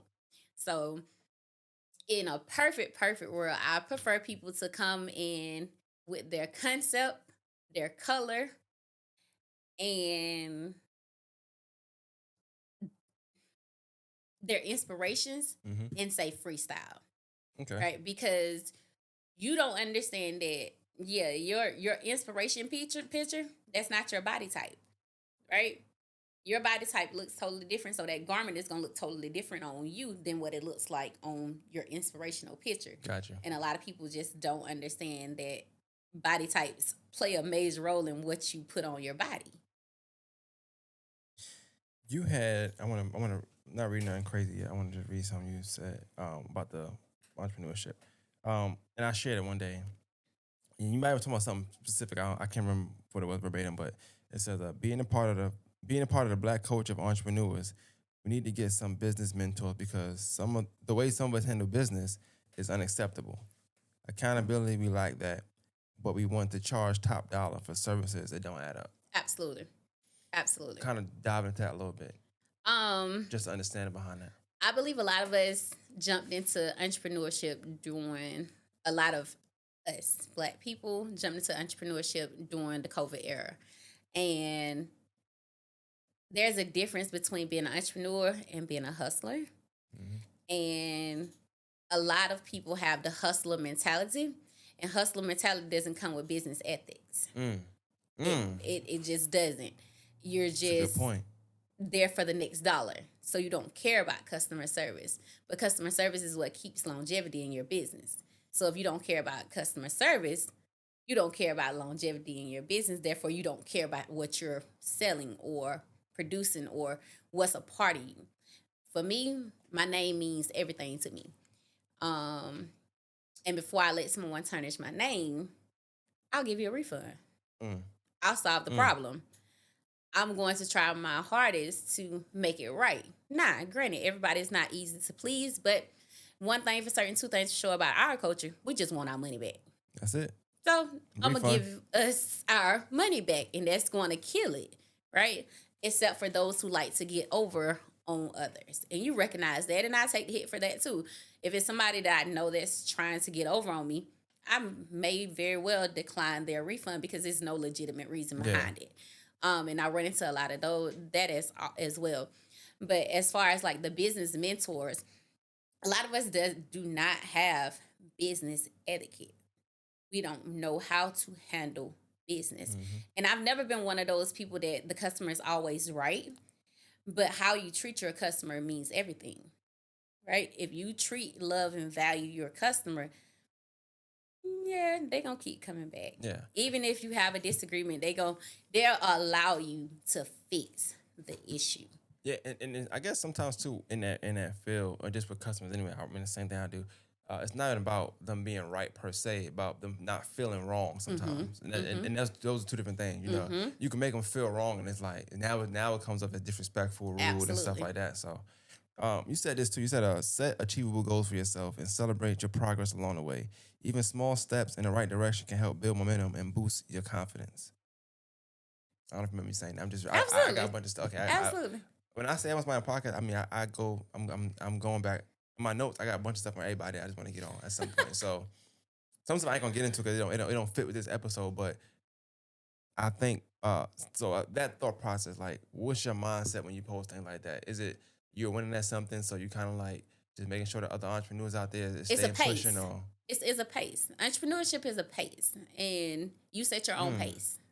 Um, but you also have to have something that you're achieving, a goal. And most of us skip that step of writing things down. Mm. So that because in the entrepreneurship world, you have the freedom to start when you want to end when you want to. You create your own time, you create your own schedule, and sometimes that can get away from you. Structure can get away from an entrepreneur. say that again. Structure. Okay. Structure of your Nah, you from the business. south. It just sounds funny you said it. Go. I'm sorry. Oh Lord. Structure can get away from you if you don't have some type of obtainable goal. And starting small and building that momentum is achievable as opposed to you see this big goal that you're trying to get to Mhm. and you just want to jump right to that. And it's a pace. It's steps to this big goal. It's step 1, step 2, step 3, step 4. And it may take you a little longer to get there. Yours may not look like hers, and mine may not look like yours. Run your own race. You got to run your own race. You got to, but you have to keep yourself motivated. And how do you keep yourself motivated? Is by applauding yourself for the small goals that you achieve. If you don't applaud yourself for the small goals that you achieve, then you're not gonna make it far. I'm very That's facts. undisciplined, very very undisciplined. So achieving a set schedule throughout the week is a big task that I've accomplished. Like me saying, oh, you're going to get up at 7 a.m., you're going to work to 6 p.m. is it's a goal, but it don't always happen. It don't always happen. But when I do achieve it, it's like, oh, I did that. Right? I did that. I definitely did this. I'm just going through some posts now, so I'm not gonna throw nothing crazy at you this time, trust me. But it says 11 million single parent homes, and men say that is the woman's fault. Wonder when black men gonna take accountability. But nevertheless, great clapback, sis. Oh, no, I don't like that one. I'm sorry, I'm gonna take that one out. You like that? Yeah, I don't like that. I like what you said, but you spoke earlier, so I ain't gonna talk about it. I ain't gonna read that one. But I'm gonna read this one here. Before I read this one, let me ask you this. So I know because you a personality now, technically speaking. Like, yeah, I mean, you might not want to call yourself that, but because of how active you are on social media, you become a personality. And then you sell things on social media, so you're selling yourself most times. So even if somebody don't know you do fashion, them being on your page because you might have a post that go viral, you might talk about certain things. they start to be intrigued by you, by your personality, and then oh, she make this. I'm gonna go ahead and shop with her, right?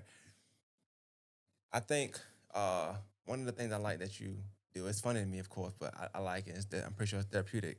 But you got the Dating Q Chronicles. Absolutely.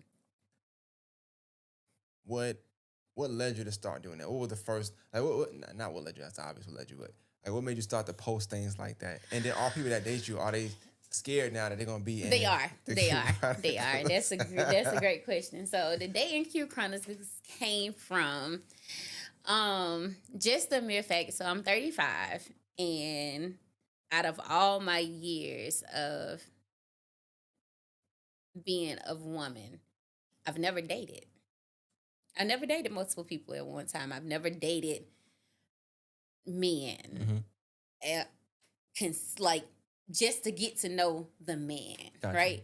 So you get into women get into relationships, and we stay in that relationship. And when it's something that we don't like, you still stay in the relationship. When it's something that's not going right, you still stay in the relationship, and you stick out all the ins and outs, the goods, the bads, the ugly, and that's marriage. That's not a relationship, right? That's marriage. But to be Interesting perspective. Like to be in a relationship though is you're finding what you like and what you don't like, and seeing what you can tolerate and what you can't tolerate. But I don't know that if I've never dated anybody until my last 18 months of dating. I didn't know that there was so many different types of men in the world, because women aren't coached or taught to date. If you date, you're a hoe, right? So women are classified for dating more than one man, a hoe. But that's not the case. That's why, I mean, Laura Harvey out here doing her thing, and everybody's like, oh, she's a hoe, and da da da da da. And that's not the case. What you like is what you like. What you don't like is what you don't like. And it's just crazy that men get that leverage of weeding through what they like and what they don't like. Finding the right person. But women don't. And I just wanted to show my girls that this part of life is necessary, because there's so many women out here that lost themselves. Like, I have friends that's been in relationships for 10 years, just relationship, just with the same person for 10 years, and you know nothing about any other man other than the man that you've been in a relationship for 10 years, and lost after the relationship is over with, don't know how to find themselves. And here we are in our 30s just trying to find ourselves. We're trying to find out what we like, what we don't like, what we crave and what we don't crave, what we desire and what we don't desire, what makes us happy. And you don't know, because you put up with so much that you thought you were supposed to put up with, and that's just not how it goes. Dating is peaceful, it's fun, it's exciting. Once you find your partner, it's supposed to be what you want, not necessarily things that you've accepted, right? So in the Dating Crew Chronicles, I started because I did not know so many women shot their shots at men. I did not find this out until probably about 2 years ago, that there is a great deal of women that be in men inbox, and y'all really be doing y'all thing. Like, y'all really be shooting y'all shots. And I never had it was never appealing to me to shoot my shot, because it was never a turn on. Even if a man rejected me, I just felt like that's just not how women were designed to be. And not saying men are supposed to chase women or something. I just felt like the role of a man is to seek. And that's just what it is. But nevertheless, a couple of my friends decided that I should do it, that I should shoot my shot. Why did they decide this? I'm just curious now. Why did they decide this? Just a conversation, because they feel like I guess I'm gonna be single forever, and I should switch the wheel. And in my mind, it's never that. It's just never taking the time out to date. So so you were being sought after, but they just said, hey, this ain't it. That's not. They're not for you. Just go find somebody you like. Find somebody you like. Absolutely. Don't settle. And it worked, but it became entertaining. And the entertaining part for shooting my shots was like men aren't as complex as I thought they were. They get very, very easily aroused and easily like extremely bashful from women doing such, like approaching them out of just nowhere and complimenting a man or Mm-hmm. just telling him how you look or how good he smelled, and it's just like a good feeling for a man. And I just never knew that because men are emotionless to me. They show hardly no emotions. So you don't know if a man likes you or not. But in this particular realm, I actually got to see a lot of men like really, really engage in the fact or the arts of me actually approaching them. So but it was also a comical experience. They are comical experiences because of what happens during the interactions. Yeah, yeah. And although a lot of people's like you should record them and all that other stuff, people ain't gonna be too. I see the little people out here that be recording people and stuff. Me personally, I don't care to record the reactions. It's good for you to read. Yeah, I just think it's entertaining, and I guess I don't never really delve into somebody's business to see what's true, what's not true. I just think it's good to find humor in the stuff you're going through, so that you can move on and do other things you're doing, Absolutely. rather than sulk and people be feeling bad sometimes or whatever. Absolutely. Or you have problems, you gonna run into problems. Anyway, it's dating, so you gonna run into problems. So, but I think it's funny. I say that's funny. You said you shared this. It says and I'm gonna say what you said. Then I'm gonna read what it says. You said this because people who date me take me serious on this little app, and it says date someone who understands that you're just playing on Facebook. Absolutely. You just playing on Facebook. So my way of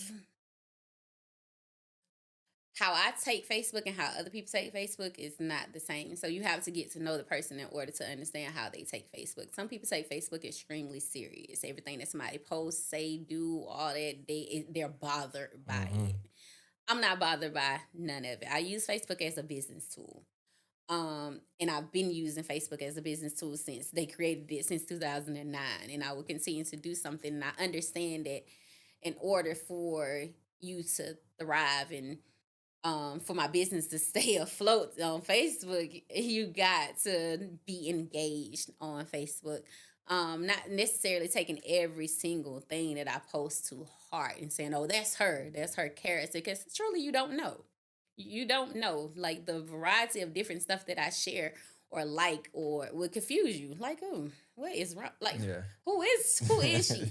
Like, it's just that because people are so into trying to figure people out without figuring them out, having a conversation with them, or just truly and genuinely wanting to get to know that person. And if you really want to get to know someone, if you ask them a question, they probably honestly answer it. Yeah. If you ask them the question, but most people don't ask the questions. I get a lot of people I've realized lately that a lot of men know my dating Q Chronicles. They just don't comment. They watch it, but they don't comment. But you're not because popular, so everywhere I go, it's like, oh, I seen your little dating Q Chronicles or whatever. But it's like no interactions whatsoever. But I see people see it. They see it. So I guess people are paying attention to it, but they don't. And the people that I want to actually comment are the people that actually see me outside and be like, yeah, I seen you. I started to comment. Okay, why didn't you? It was specifically for you, like your people. But I've learned that a lot of people see my dating Q Chronicles and they just don't interact. But dating Q Chronicles is just my dating life. Like in the last 18 months, I've dated a lot of different people. Last year I dated, I think I dated 16 people. And out of the either 16 or 18, I forgot the number. Yeah, I dated a lot of men last year. You count a lot. I see that. And a lot. They out of the men that I dated, like 13 of them was in relationships. And I had already experienced that without actually seeing it like without actually counting the numbers like I did last year, I had been experiencing this my entire dating life. Like since I've been dating, almost anybody that I've ever encountered, they've been in a relationship of some shape, form, or fashion. And it just blew me. Um, like exactly what are we seeking? If we're already in a relationship, why is it so hard for people to say, I don't think I want to be in a relationship with you no more. I think I want to see other people. What's so hard about, and I've learned that from different men, and I learned that men really, really don't like conflict. Hmm. They just don't. So that's where women have to pay attention to those upfront signs that men actually show. He shows that he's not interested anymore. He shows that he's moved on, or however you want to call it. It's just you're waiting. Not willing to accept it yet. And you're not willing to accept the actual truth that's dead in your face. And men are the blame for not being able to stand in their mess. Like you created it, so stand on it, get out of it if it is something that you don't want. But I just never understood it. But my dating journey itself has been extremely interesting to say the least about a lot of men that are in relationships and particularly married men. Married men are more single than single men. It's just crazy to me. Yeah. I don't know too many, and I'm glad because I hear stories. But I don't know a lot, Yes, a lot of married men. like they're way more single than, and it makes you retract. Like my dating journey too makes me think, is it worth it? Let me ask you a question. I do want to ask this one question that you said. I wasn't going to bring it up, but you brought it up, so I'm glad you did. Not about nothing personal, but for a woman, right? Let's say you are talking to a guy, all right? You find out he's married. Maybe you didn't know it the very first. I don't know how that works. People say they don't know, but I be feeling like you get the vibe. You just like F it, and you not saying you, just you F it, and you just going with the flow, whatever. Right. And when you find out, you're like, oh, why you didn't tell me? You knew something was up, but whatever. Maybe you know that to that extent. All right. So from there, I'm not saying it has to be, but it might possibly be you're ready to attach. You're probably not gonna lead that day. Maybe I don't know. You had this one and done rule, but maybe you don't. I don't know. You said it earlier, but for somebody who don't, like, what's a reason? I want a woman's perspective from this. I don't know if you've been in that situation. Just want it. What's a reason to be like, okay, well, I know you are, but I'm just gonna continue to Being upfront. and So not judging nobody. I'm just asking. most men are upfront. Most Not the man. Let's say you found out. Like, oh, so you're saying that the person already knew. right. So Okay. most men who are in relationships, they get a thrill out of telling you that they're already in a relationship. Okay, I get that part. Mm-hmm. I thought you was kind of saying like maybe uh you found out the person's married in the I middle of it. have But found out that y'all already done me, did something already. So at this point, it's a wrap. okay. Well, for me, I don't care how, because that's an important piece of a relationship. Trust for me is an important piece. So if you didn't feel comfortable enough with disclosing that information with me, then we can't go nowhere. We can't do pretty much anything. And because trust is such a major factor. Whether he if he tells me up front, we cool. I feel like give women their own choice of whether or not they want to deal with something or not. But if you pretty much, it don't be that they tell you in the middle, you got caught. That's all happens. Nobody waits and be like, oh, I got something to tell you. That rarely ever happens.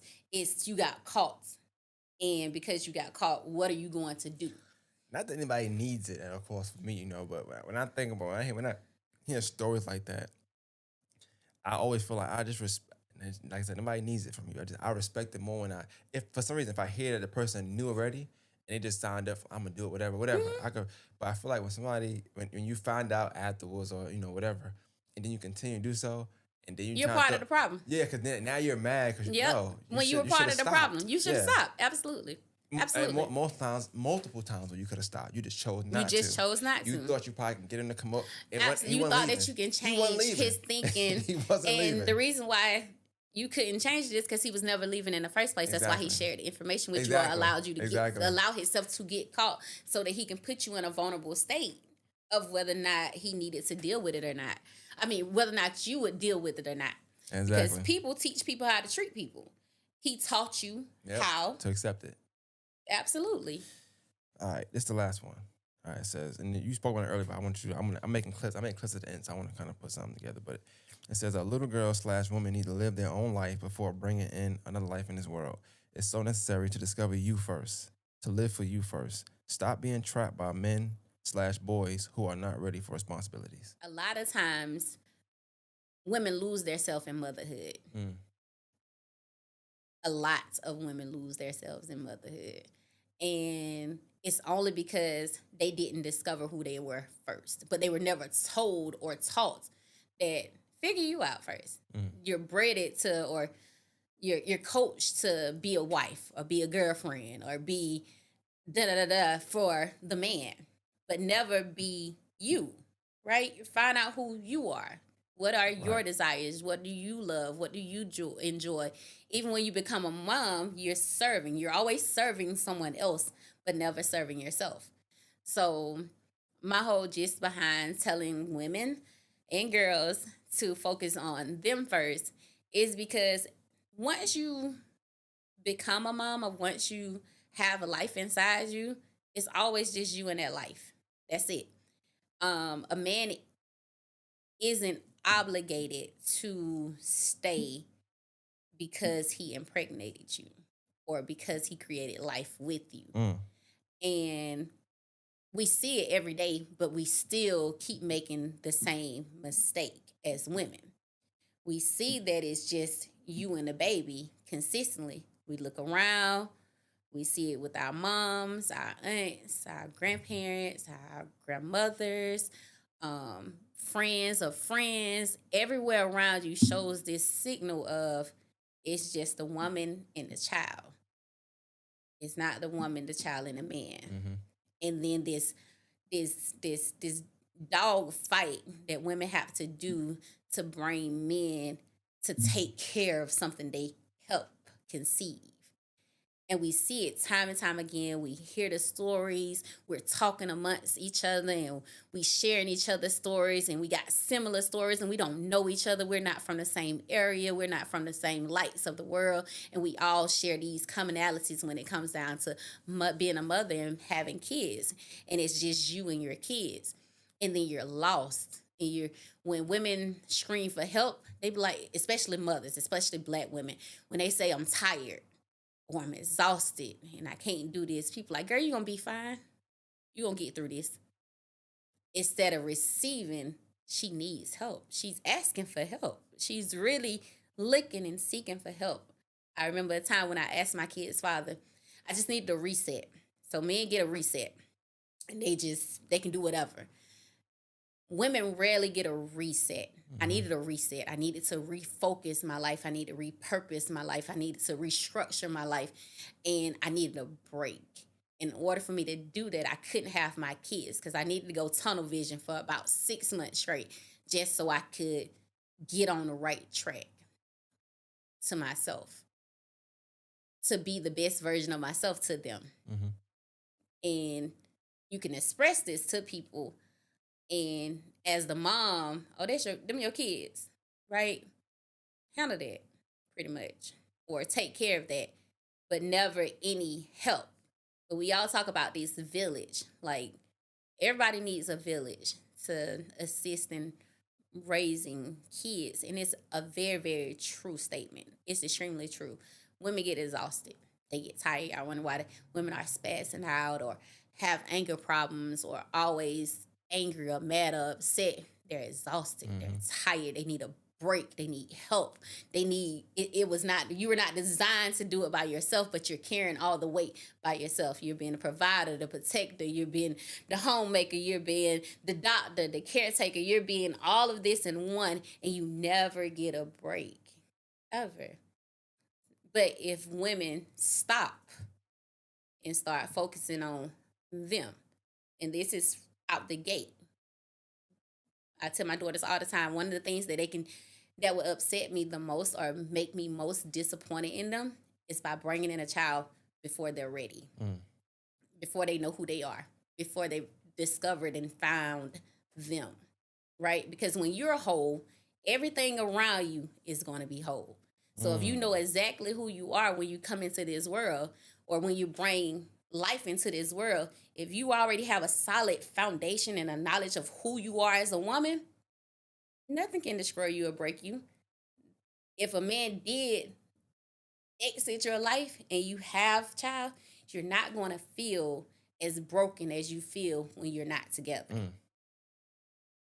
Because you're like, okay, I got this, right? But you don't got this when you already was broken before you even brought the life into the world. Correct. Yeah. Yeah. So it's extremely important for women to find them, for young girls to find them. In the era where I grew up, we had a lot of teen pregnancies, a lot of teen pregnancies. It was all over the news. They was trying to stop it. It was everywhere. Like teen pregnancy was high. It was high. You rarely see teen pregnancies now. You rarely see any commercials or anything related to teen pregnancies at all, which is a great thing, but it's still a lot of teen pregnancies happening. And it's still a lot of women and children and girls that's not understanding that you are first. Mm-hmm. Because a boy, my son, his mind is about him. Yeah, he want to have fun. He want to date girls, but his whole goal and mission is to make sure that he's good first. That's most men. The sacrifice is to make sure they're good and they're in the right state of mind before they could even think about a family. Yeah. They may go out and breed and make babies and create life, but it's unintentional. They didn't mean to do it. It was a mistake. So as a woman, you have to understand what you're doing with that man. You have to understand who that man is as well. And once you understand who you're dating, who you're having sexual relationship with, or whatever it may be, understand and look at that person and evaluate that person. You never hear women say, I evaluated him and he met the criteria, right? He definitely met the criteria. You never hear that. Well, most times they don't meet him and they just say, well, I just stayed anyway. They just don't. I saw the flags, but you know. I saw the flags, and women are in a game of changing people or trying to change someone, and you can't change anybody. That's why so many fatherless homes out here. They don't want to be fathers. They never wanted to be fathers. And when they decide to be a father, it's too late. They're to a father. People wonder why people are fathers to that family and not the family they created before. They never wanted to be a father to them. And they never had the mentality to be the father to your children or child or whatever they created before you. So now you upset because they're playing father. She held a standard. She held a standard that he couldn't break. She held her ground. And that's why he over there making sure that he handled business, because she held a standard that you did not. And had you had your own standards, you would have never been in that situation either. Yeah, I like that perspective. That was interesting. I like that, though. I can agree with everything you just said. Yeah, that's good. But that comes from wisdom, though. You know, you got a lot of wisdom. So absolutely, you don't just wake up one day and know this stuff. You got to go through things. You got to go through things in order, and you have to see it. But you have to see it. Even earlier, you talk about mentors and businessmen. You need life mentors. You need all that kind of stuff. Because somebody like you, or even people like us, you that's older, that have been through situations, that young person need that to, but at least like, I'm gonna give you some game. I done been through that. This was and receive happen. It. People try to give us the game too. Like everybody told me not to be pregnant at a young age. Like my grandmas, they didn't tell me not to be pregnant, but when I got pregnant, it was like, nah, that ain't the move. You get what I'm saying? But because they didn't explain it to me thoroughly enough to put like a foundation under why you're saying this, I didn't believe it. But I wholeheartedly respect it now. I respect marriage in a different way that I respected it when I was younger. I respect marriage, but not the way that we are doing marriage now either. Marriage is teamwork, and it takes two people to raise y'all family. But you have to be honest with yourself. Gotcha. If this works for you. Yeah. You get what I'm saying? Marriage don't necessarily work for everybody, but are you still going to be a decent human being by whatever you put out into the world? You take care of what you put out into this world, and most people don't. They just don't. They don't care to. Yeah, and they're not. Yeah. And they not, which is extremely sad. But it's just the way that life crumbles. It's just what it is. It's what it is. That's how it goes, man.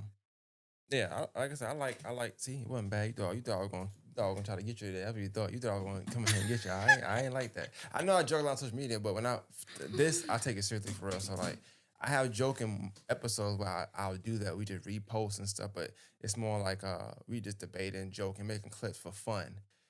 I'll never call anybody up here to put them on the spot. I don't believe in that. I just if I come up here because I'm trying to paint a picture for something, and normally it's a good reason. Now, if something come out bad, it's because that person just said some crazy stuff. But that's Absolutely. it. Like I've Somebody never, said something wild. yeah, I've Trying to never. retract it later. No, that came off wrong. I ain't never. I've always, and even this sometimes I try to coach them. You know, I was like, "You mean this, right?" No, I mean this. Like, oh shit. I tried to, but nah.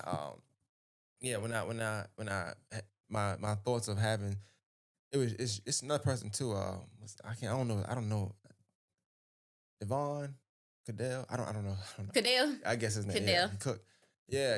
And but like he's like I said, I scheduled. I work, so it's hard for me to get some time. Then I have my kids a lot of times, so that's another mean people say. I never heard say I got my kids. No, my kids. They come here sometime, but I wouldn't have a man here, and I'm not gonna have that, you know. Absolutely. But it's too late right now.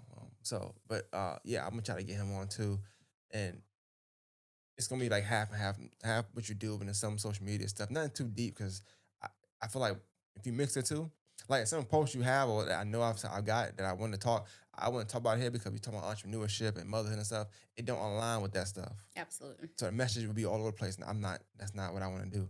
Um, and just in ending, though, like I watched some of when you Mo did the podcast, whatever. And the only reason I was saying the live thing is just because live sometimes, if we had this live right now, you was talking, it can go somewhere else because everybody play. Because We all everybody play. playing, We all everybody play, playing, everybody talking about it's different easy, stuff, but and it's easy to get distracted from that. But it's actual good because like message. it's good conversation. People you talk all day, so it seems fun in the moment. Then like if I don't know if you watched it back, but if you watch it back or something, sometimes I can't say for her, but I know for me and people on live, I'm trying to reel it back in. I'm like, all right, they not answer my question, but she answered I'm like, what's going on? Asking the questions in the comments. That's why I like just to be chill. That's how quality gonna look good. But I want people to get a version of that person that they ain't never get before. I don't gotta have the best interview. I mean, I ask good questions, so I don't have the best one, but I want if somebody come on here, I want you to be able to say, okay, they was on there, they look different, and they on here look different. Because if I do something, if I do the one with the social media thing, it's gonna be all jokes. We're gonna joke a lot. It's gonna be, and I'll take an opposite stance just to make that conversation flow better, you know. So that's all it'll be though. But yeah, you did a good job. I don't know. Like, you was acting like you did a good job though. At first you was nervous though, because you kept shaking. I was like, all right, she's too nervous, man. That's why I kept saying, let me let her keep talking about her life. Let me keep talking about her life. And you stop moving back and forth. Then you just got still. I thought, okay, she comfortable now. Now I can hit her with the real question. So you did a good job though. Like I know people come up here and it's just me and the person, it's lights, it's all that stuff. Sometimes you nervous anyway because you don't know the person. We don't know each other at the time we come on anyway. But no, you did a good job, man. I think I got a bunch of good clips I could have too. So yeah, man, tell them where they can find you at, your social media, your Dating Q Chronicles, all that stuff, you know. I'm on social media, Facebook, Shaqunta Callis. It's ShaQuntacalles. And you can follow me on my business page, which is the Signature Designs and Alterations. And that's it. I should have you bring your trophy. You should have put the trophy right there in the middle and talk the whole time. I wasn't even thinking about that. Man, I should have had you bring that trophy, man. Damn. I did not think about that. We'll do another one. You had that trophy again. That's all. We'll have another one with another fashion designer or something like that. Yeah. A collective. You can do a podcast with all the fashion designers in Augusta and let us talk about prom season. You might maybe one or two people. I don't know. If you have more than one person, if you have more than 3 of the mics, it get crazy sometimes because everybody will make a point. Everybody want to be in the clip. I'm telling you.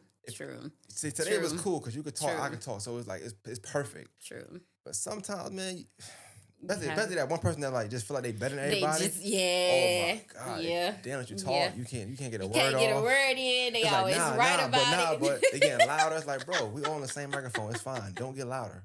Everybody at the same levels. It's fine. Yeah, you right about that. Yeah, man, it's dope, man. I appreciate you stopping through though. No problem.